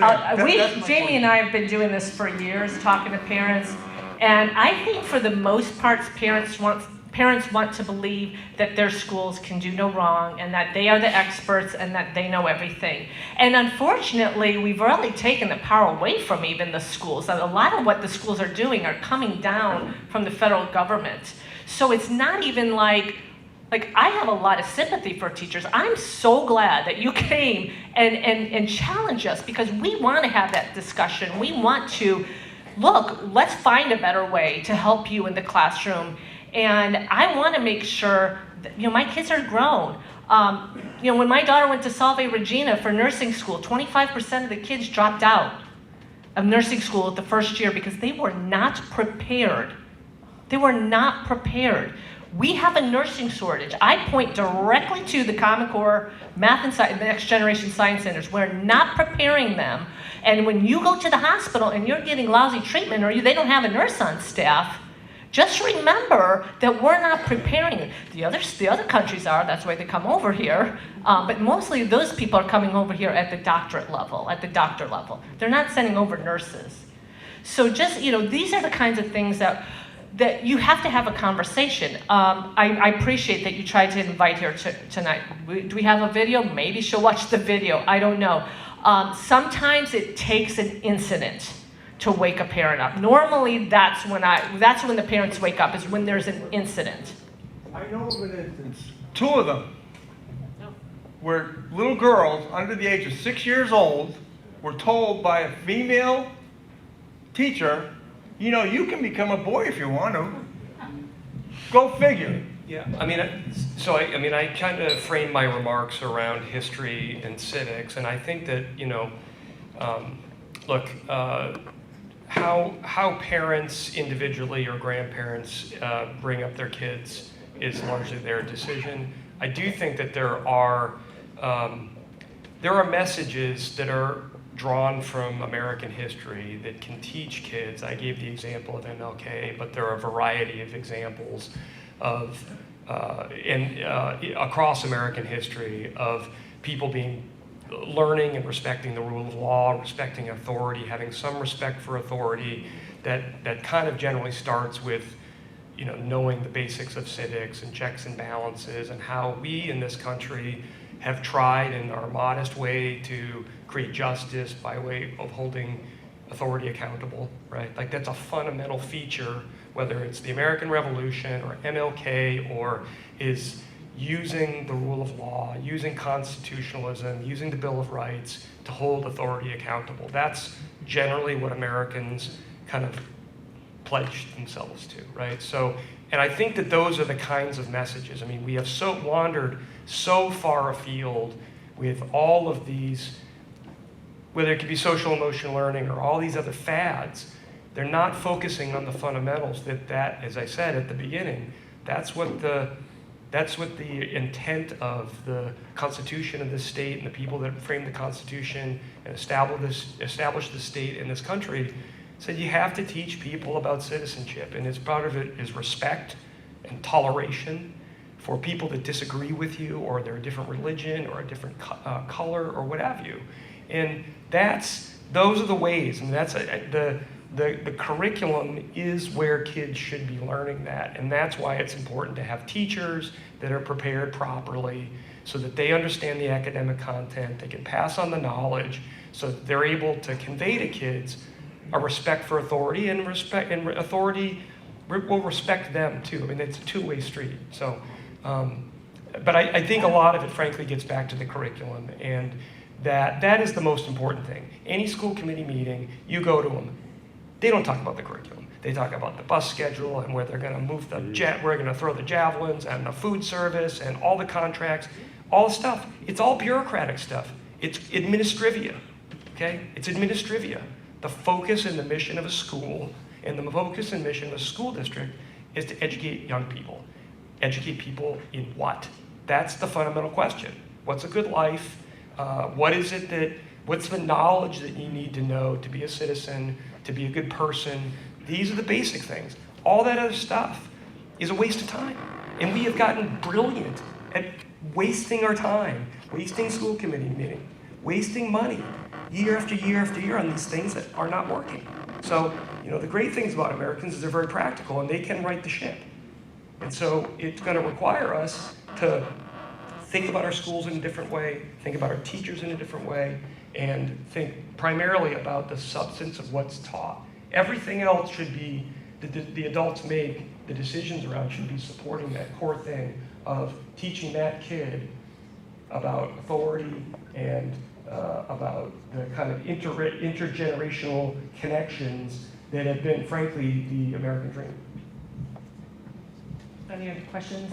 I do think too, you know, I think about this, I think about like how many students in your state are being denied opportunities because of what is going on in your schools right now. I mean, your kids might be good at something and have aspirations and could qualify for some of our top colleges, but that's being denied. And, you know, these are the things that I would, you know, you could tell people, but you can't bring a horse to water, you can't make it drink. Anyway, go ahead.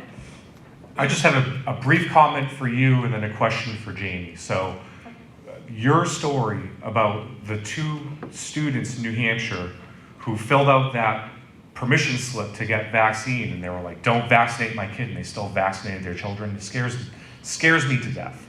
The little 4-year-old girl, she's not in school yet, but we've had these discussions with her doctor, concerned about the doctor taking her and doing things without our consent or knowledge, right? So my comment is, it sounds like every single document that parents receive from the schools needs to be thoroughly scrutinized and reviewed before signing or agreeing to anything, because it sounds like that these could have very major repercussions, and I am willing to bet that a lot of parents really don't scrutinize these forms very closely. So that's my comment. My question to you, Jamie, one of your statistics really struck me. 62% of parents polled are in favor of returning civics history to the classroom.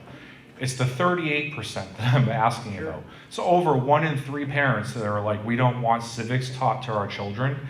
Can you maybe, I know it's speculation, but can you maybe speak to that? What would the thinking be for that 1 in 3 parents that don't want this type of history taught? Yep. And No, it's more great. importantly, what is the context of that survey? Is it do you want civics in the classroom, yes or no? Or is it given the budget, the this, the that, the other thing, do you prioritize? How is it? Yeah, I mean, so it's a great question. I mean, the poll that we did that I cited here is on our website, as well as the 2 previous polls that we did, go back 10 years. And we worked on it with David Paleologos, again, very well-regarded pollster, the questions. I mean, he has a national reputation on it. To answer your question about why that's so, well, we did a poll just a couple of weeks ago with the same pollster, Emerson College pollsters, and basically Massachusetts got a D. I think we like to think we're a really smart and really well-educated state. We are a smart and well-educated state. We're a pretty wealthy state. I want to say it was 63% of people could identify the 3 branches of government, right? This is one of the wealthiest states in the Union. We like to think of ourselves as pretty well educated. 63%, they can't, only 63%, which is a D, is the grade we gave, can identify, legislative, executive, and judicial, right? I mean, it's a fundamental thing. So,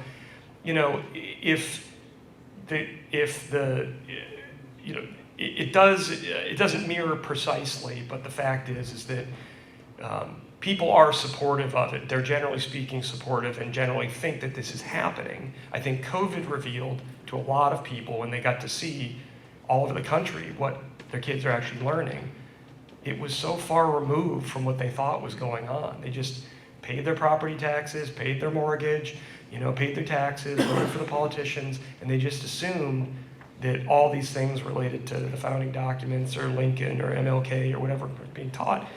The evidence is that it has not been. It hasn't been for decades. That's the reality. And look, that's been true for 30, 40 years. It's been a national crisis where we have not. I mean, the moment we're in, where everyone's at each other's throats and the country looks as disunited as it has since 50 years. There's a reason. Like, people cannot know and love what they aren't taught. And if they aren't taught about the fundamentals of the country, they're not going to love it, they're not going to respect it, they're not going to have basic respect for authority, because they've been either haven't been taught it or they've been taught to dislike it. Can you guys tolerate me for 60 more seconds? I won't, I promise. Does anybody else have any questions? Let me first, why don't we take the other questions first? Sure, go ahead, ma'am. So I am an educator, but I'm not a teacher. I'm a specialist, and I work in an urban community. And I'm seeing this change happening right in front of my eyes. So let me just tell you what's happening in public schools today. There was a time where we all had a similar background. We read the same literature. We talked about the same topics. We talked about history in the country and how our country was formed. But today, in public schools, your child can go to school and never read or learn anything about our founding fathers, about any of the important historical facts in our nation. And right now, I want you to go into your public school and go into the library, and I want you to find Huckleberry Finn. Because right now, many libraries and public schools, you know what they're doing? They're cleaning up. They're getting rid of all of the classic literature that you grew up in. And I actually had a conversation with a librarian in a public school. And I said, why are you getting rid of all this great literature? This literature is great because it teaches us lessons about life. It teaches us how to treat one another. It gives us a common history. She said, oh, Maria, you didn't read your parents' books. Why should our children read our books? Okay? And you know what they're replacing them with? I won't tell you, but you can take a guess. Bible. You wish. The other thing I wanted to mention, because we live in Lynn, and I have a friend here, she's running for school committee, so we've been in the throes of school committee life. And I will tell you, and we're in Lynn, it's a very democratic city, and they told us, what are you doing, running and letting people know you're actually a Republican? I'm like, this is where we're at now as our nation. So we found out that it's a state law. You can ask your school's district, and you can opt out of sex ed. Every parent has the right to opt out. It's actually a law. Every principal is required to tell you, this is happening, your child can opt out. So we sent information, and I wanted to find out what was being taught. And the first question they asked me was, well, where's your child in school? And I'm like, I don't have a child in school, I'm a grandparent. They would not give me the information. Oh, wow. So you have to be a parent. We need parents to rise up. This is a parent's battle. This is a parent's battle. Ma'am, do you have a question in there somewhere? Do you have a question? The question I have, what are we going to do? Because everything that you're talking about in terms, anyway, what I wanted to say is that there is a mental health issues. It is skyrocketing in the schools. And what's happening now, because it's happening, the demographics of our nation is changing. Children are not coming to school ready to learn. So we have to do Abraham Maslow and meet other needs, give them breakfast, give them medical care. So that's why schools are being impacted, because things are changing. It's not 1950s, but we have to address, the parents have to come in and do their due diligence, because really, this is not a school problem. This is a family problem. Do you have a question? Still didn't hear a question. I just wanted to give that Oh, background. just a statement? Okay, all right, thank you. In New Hampshire, we did pass a law that in order to graduate, you have to pass a civics test. We passed that, we have a legislator who voted for it, thank you. Because we are, even if our governor did not work on Common Core, which is a problem for me, we found other ways to try, so you can look at other ways to improve your academics in your school. And one way is a quality test. It's a U.S. civics test. If immigrants have to pass it, why on earth would we want anybody graduating that doesn't know the basics in civics? Anybody else have a question? Oh, okay, ma'am. We'll take yours. We'll move up one seat. Okay, can you make it fast, if you don't mind? So there's a few national organizations, Mother Against Drunk Driving, Students Against Drunk Driving, Students Against Decisive Decisions. What is the national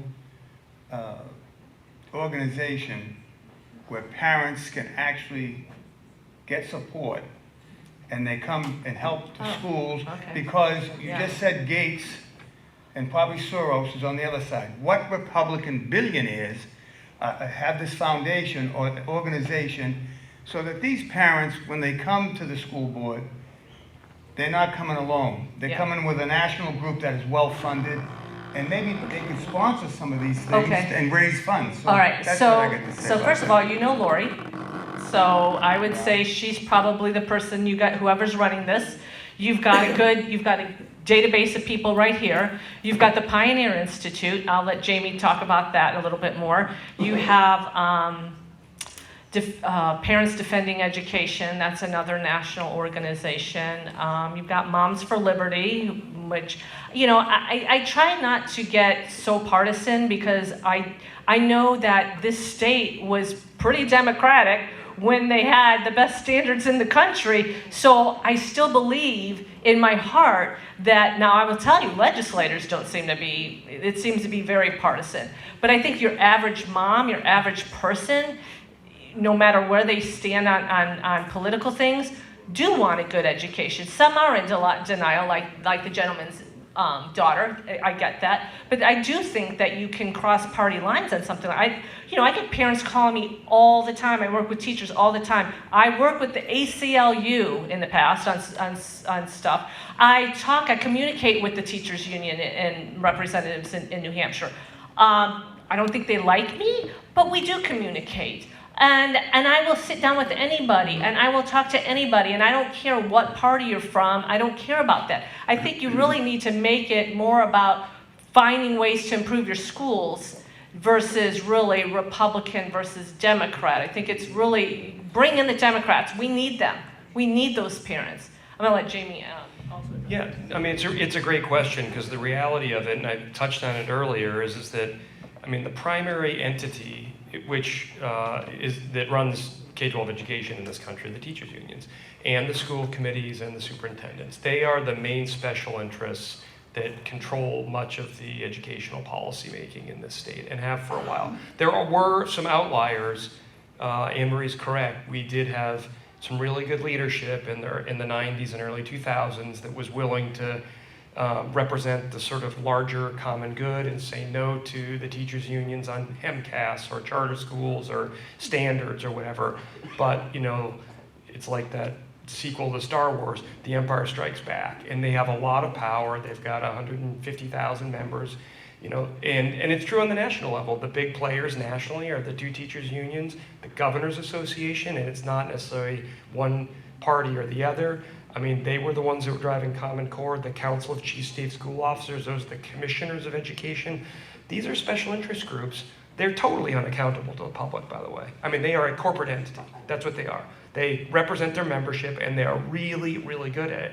They just don't really, and they profess to care about kids, but their primary responsibility is to advocate for the adults who run the system. Right. And that's what we have in this country. We have a system of education that's run on behalf of the children, or on behalf of the adults, to the exclusion of the kids. And that's why the performance is horrible, because it works great for teachers, and it works really great for the administrators, and it works great for the commissioners, and they all walk away with big pension, and 2/3 of the kids in this country can't read at grade level. Well, speaking of pensions, the comment that was made earlier, I think this is what you said, 115,000 teachers in the union in Massachusetts, is it? Okay.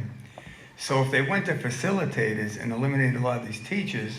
Why do you think that's where they're going? But they really, if they do that, it's counterproductive for them, because now the young people aren't going to be able to support the pensions. So that means they will get cut. I got a house in Greece, and for 20 years, austerity, that's what they call it, where state federal pensions and their Social Security has been reduced, could come to America. But it would be counterproductive, because now superintendents, principals, all of them would get their pensions cut. So if that's their model, good luck to them.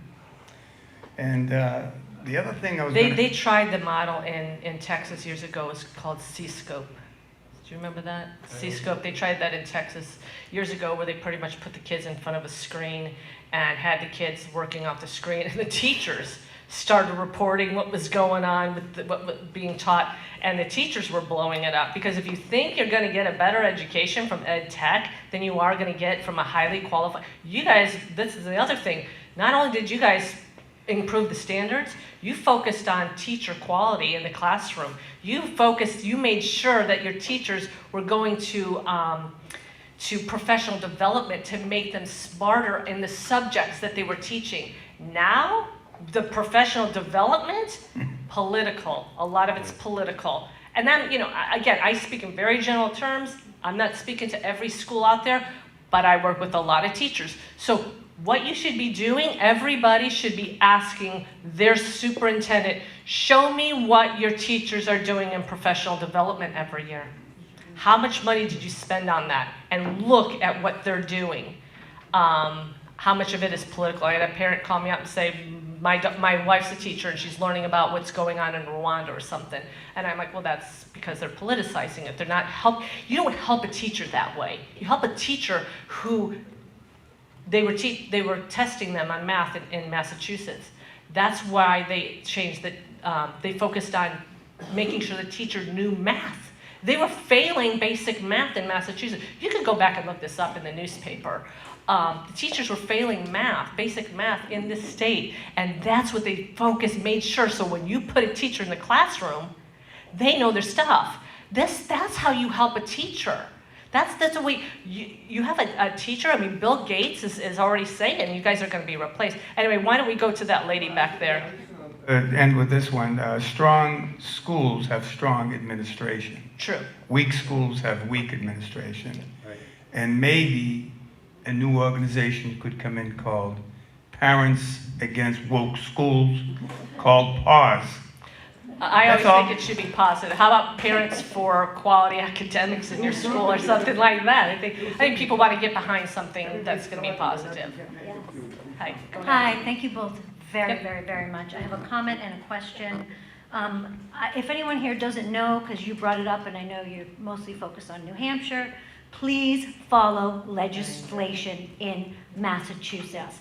Yes. They are constantly trying to pass bills to take away your Yes. parental rights and give 12-year-olds complete rights over their medical decisions in school. Please get involved. My question is about history, U.S. history taken out of the school. I know that. My daughter's in 7th grade. She knows nothing but what she's taught at home about U.S. history. Particularly about that, do you have specific suggestions of what we can do? So I put that report card up there of the ranking of the best and sort of worst history or civics offerings.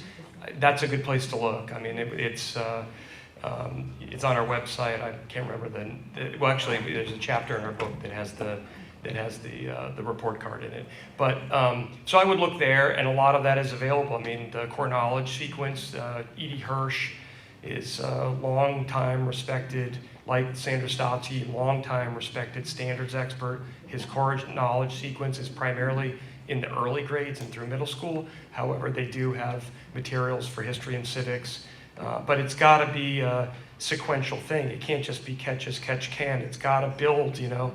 Kids have to learn about colonial America. They've got to learn about the founding era, revolutionary founding era, you know, Jacksonian democracy, right on up. Because, look, you can't understand debates about race or the Constitution or executive power or whatever if you don't have the vocabulary. So the ones that we tended to give a higher grade to were the ones that were grounded in primary sources. So you're reading, you know, a letter from Birmingham jail by MLK, or you're reading, you know, the writings of Frederick Douglass or John Adams on, you know, thoughts on government, or the Federalist Papers or whatever. Like, you want to take the kids directly to the higher quality historic sources, so it's not as much of for interpretation. You have to have a good teacher to guide them through that, but it's got to be drawn from the original primary sources. That's the place where I would go. Thank you so much. I just wanted to also ask, what happened to the field trips? In Massachusetts, I went to the Freedom Trail, to the Mayflower. What happened to these field trips? These kids don't go on them anymore to all our historic sites. I don't know. I mean, I'm going to give her credit again. The original standards that were passed in the early 2000s, that Sandra Stotsky developed, in the back of it, they had an appendix. They were 100 pages, and in the back they had an appendix. And in the appendix was the Whaling Museum, the Plymouth Rock, the homes of historic figures from the abolitionist movement, the Adams Historic Site in Quincy, whatever. I mean, the Lowell and Lawrence with manufacturing and textiles. Those are right in there. In 2018, I'm going to pick on Governor Baker again. They revised those standards. They added another 100 pages of a lot of what I would call political activism, really. And then they took out the appendix. And so what Sandy tried to do was that she said, here are the academic standards. She marbled all of the civics throughout each grade level. And then at the end, she said, not for nothing, Massachusetts got a lot of history here, right? It's not like Arizona, which has, its own history, but it doesn't have, the Freedom Trail. It doesn't have Faneuil Hall. It doesn't have the Adams Historic Site or JFK Library, whatever. So, it's really crazy because Virginia, I think, is a state that does a really good job with their history. They've got all these Civil War battlefields. They've got the homes of the Founding Fathers. They frankly know it's good for tourism, but they really do a good job. Massachusetts does not do a good job with this. It's unbelievable to me that a state that has all of these deep historic roots into Civil War, abolitionist movement, cradle democracy is what Boston was called, right? And you can't get legislators to come up with the $2.5 million to have a basically 10th grade test in history. Yeah, so every year when the legislature puts forward bills, I go through every bill. Unfortunately, sometimes I miss them because, there could be something in another committee, but I go through all the education bills and then I pick out the ones that are important. And then I also, ones to watch, ones to maybe sign in support or oppose, ones to actually go and testify, ones to rally the troops behind. So I kind of rank them because I don't want to ask parents, oh my gosh, would you come to every single hearing? A lot of them work. But you know what? We've got 5 really important hearings this session. So if you can make it to those, I would really appreciate it. These 10, if you can just call your legislator, if you can sign in opposed or support. So I do that every single year. So somebody in your state might want to do something like that where you are known as the person that goes through the legislation. Like I'm pretty well known in New Hampshire. Everybody knows me. And so they all know that if they want to be involved with legislation, just follow me on Facebook. By the way, you can follow me on Facebook if you want to too. And I'm on the Massachusetts Informed page too, because I try to help those parents. So these are the things that you can do. Keep an eye on legislation and keep talking to your legislators. I mean, have you talked to, I have a Democrat legislator who I really like, nicest guy in the world, but he always votes against, he voted against the parental rights bill. But I call him up and I have a conversation with them and we talk about it. And unfortunately, I don't always sway him, but we have a conversation. And so do that. I mean, this doesn't have to be such a hostile thing. I don't know when we got so hostile to, with the parties. Let's go back to having conversations with our elected officials and see if we can bridge that divide. But that's something that you can do. So I think here we have a state legislator from Maine here, and we have a state legislator from New Hampshire, right? How many state legislators here from Massachusetts?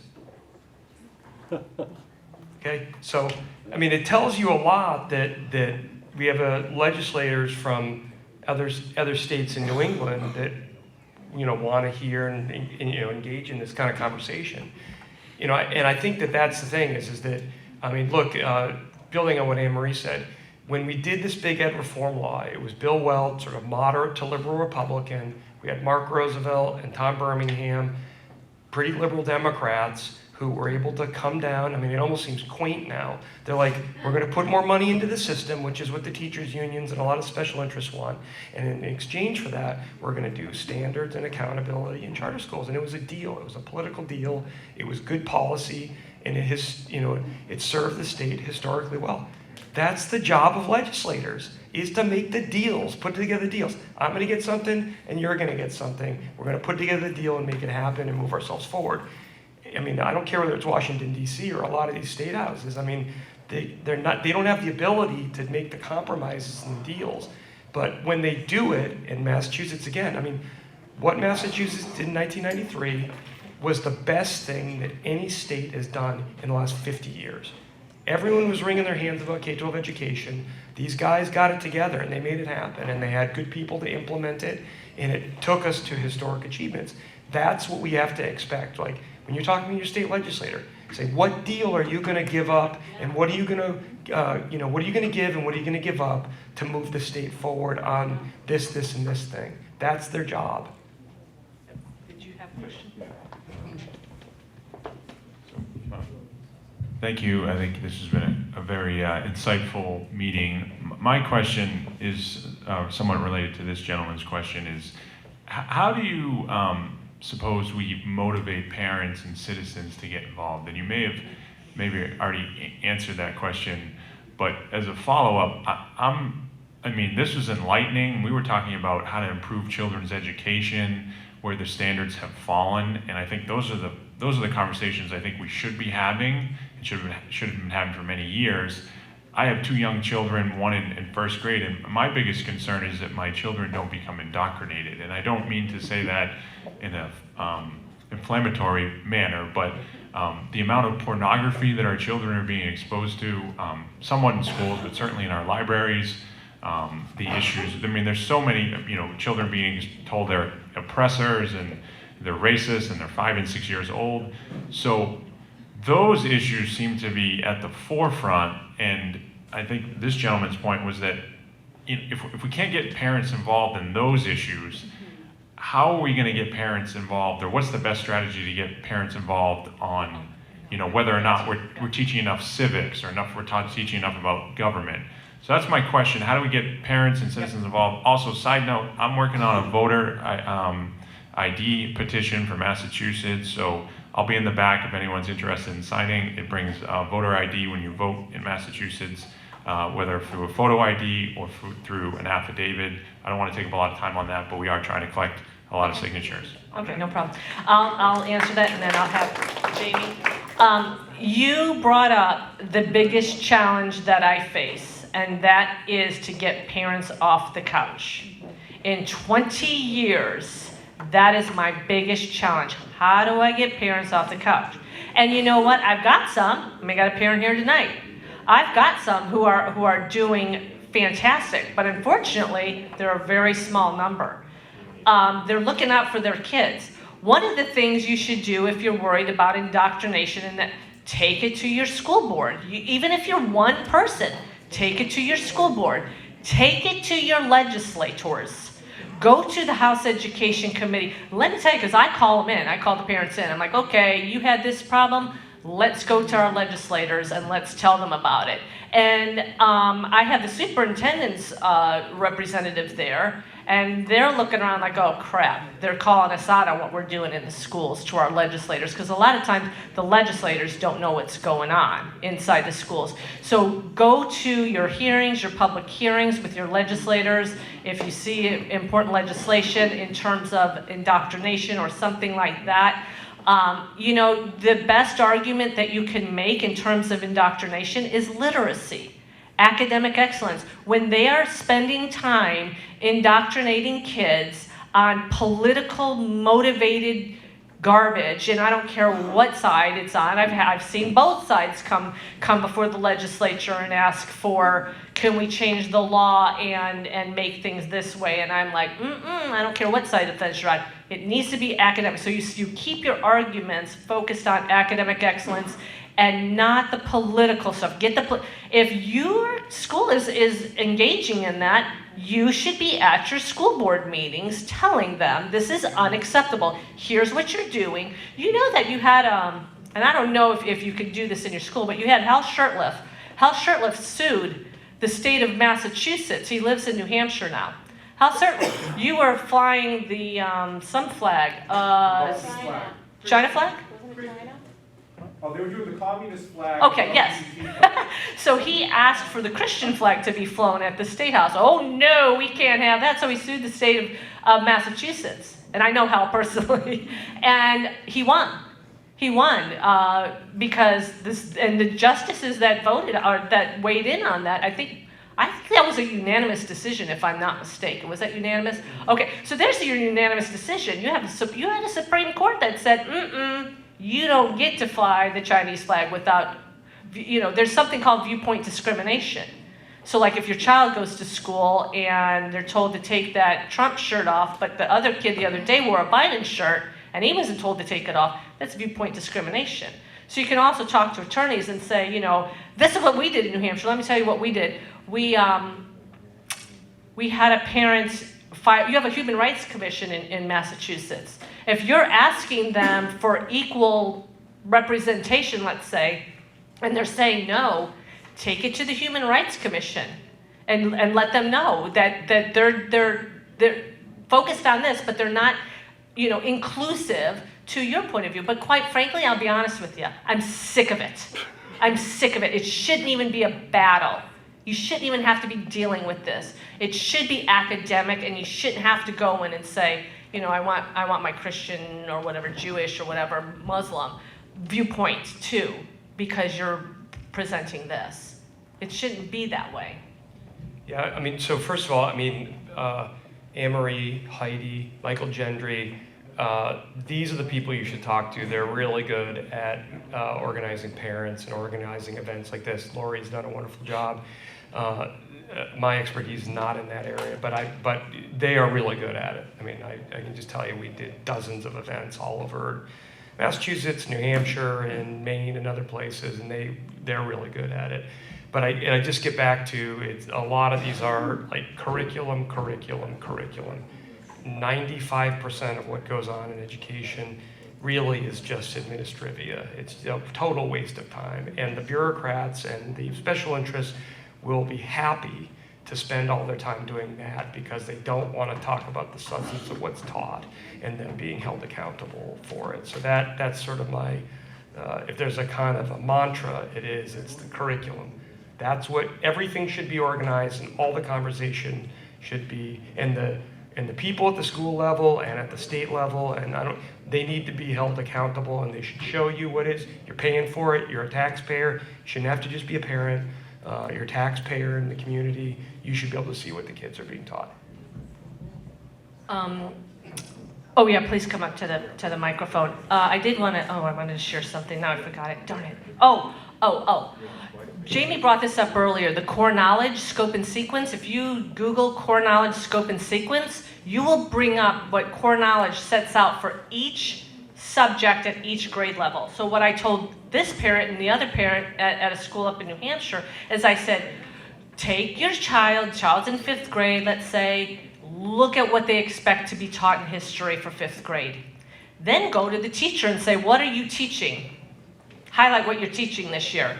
And if they're not teaching everything, take it to your school board and say, look at what they're not teaching my kid in history this year, and core knowledge says it should be taught. That's a good way to address the lack of academics in your school. Core knowledge might not be perfect, but it's a good source. I just say one final thing. I mean, really what we're talking about here is having a vision of education that transcends politics. I mean, the reality is that kids in high school or kids in elementary school, they can't vote. They're not voters, right? And the job and responsibility of the adults is to articulate a vision that transcends the politics of the moment. I mean, learning about Lincoln or the Civil War or the founding documents or the Civil Rights Movement, it should be able to transcend these partisan food fights. I mean, there's a difference here between partisan politics of one stripe or the other. It could be in red states or blue states or purple states. It doesn't really matter. There's got to be a larger vision of what an education means that's beyond just politics, because there's some basic knowledge. Checks and balances is not, that's not partisan, right? The Bill of Rights is not partisan, right? I mean, there's some basic vocabulary, some basic knowledge, and not incidentally, these are things that pull us together as a people.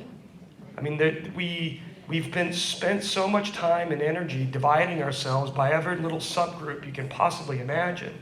How about looking at people as human beings and citizens, right? And that is the thing that kind of binds a country like ours together. We're not organized by a common religion, or in some instances, a common language even, or a common nation or a country of origin, right? The thing that binds us together are principles.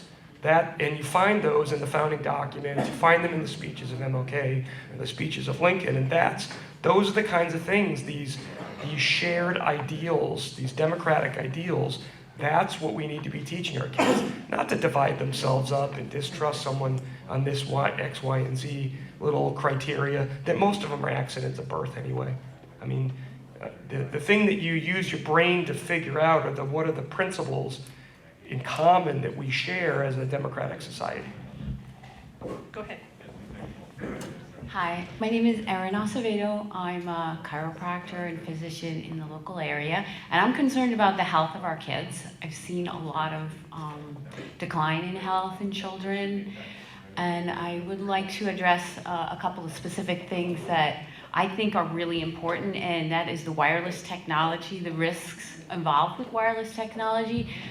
The tech companies are very strong, and they are kind of limiting our exposure to what the peer-reviewed research is showing, that there are connections between like insomnia and headaches, fatigue, anxiety, and depression in kids. So I'd like to see the schools take.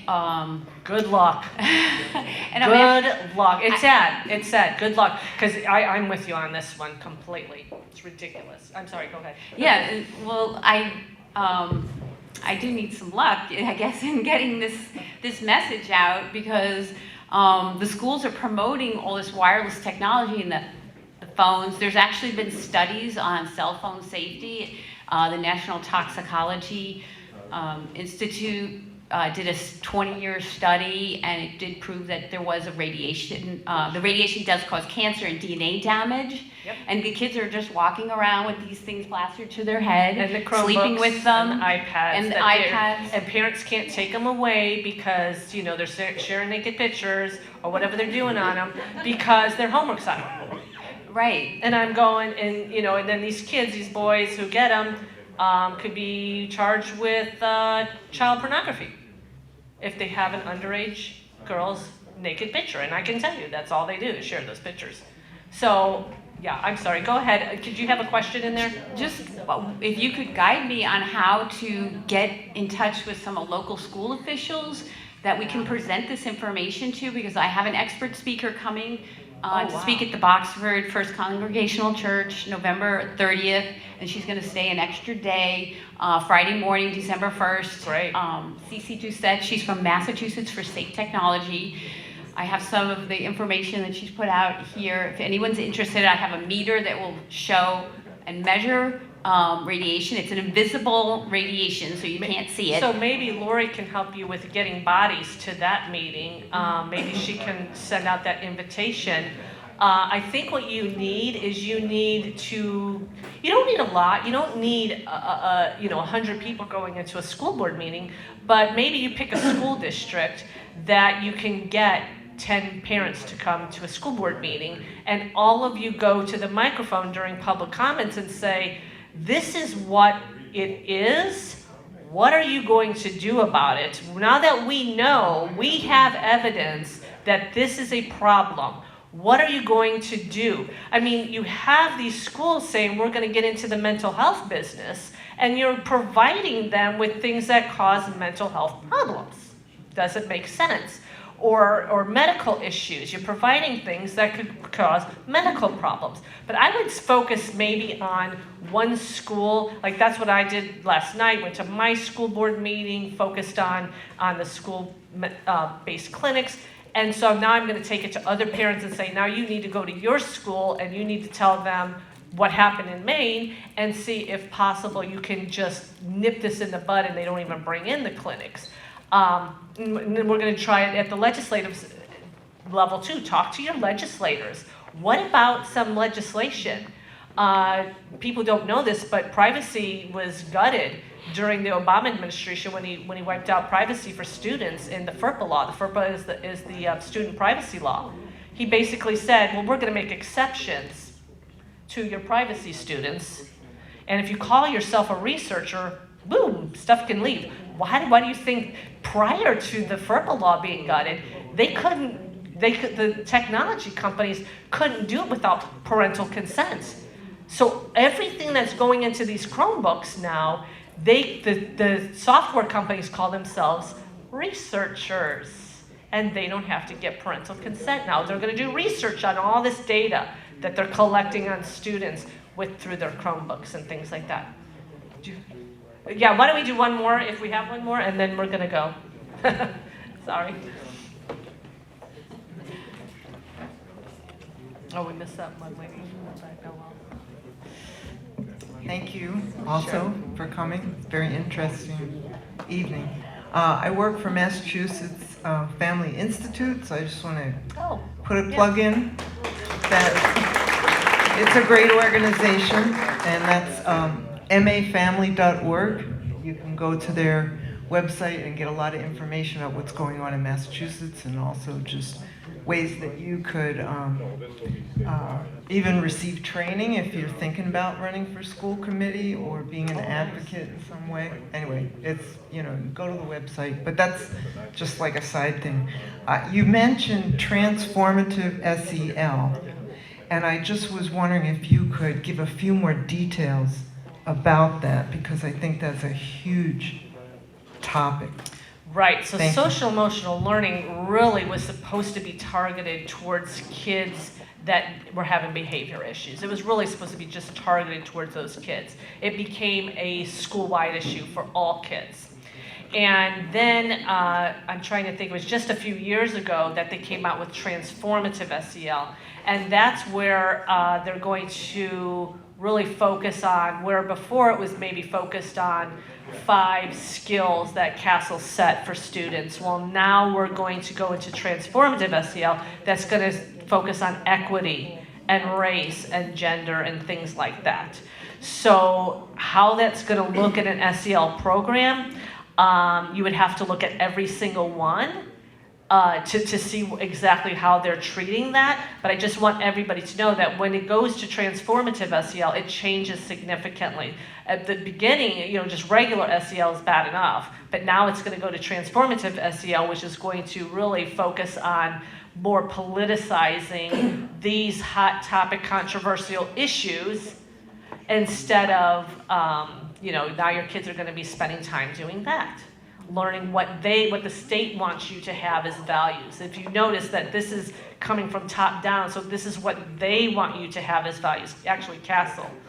And Castle has made several videos. You can go and watch their videos where they have these like critical race theory people talking about how this is going to be infused into SEL. So, and if you, I don't think I put this on my sheet, but you can always contact me. I can go find those videos. I think there's one source in here from AEI. The guy from AEI put together a whole piece on transformative SEL. It's part of this. So if you go there, that's where we've gathered all this information. It's not like they hide it. I'm not bringing you information that, ooh, we've uncovered. They put it out there. It's for all to see. And so, yeah, I would suggest watching these videos because they explain how it's going to be transformative. And I think that's it for us, right? Okay. We go wherever we're invited. So if anybody ever wants to do this again somewhere, we go where we're invited.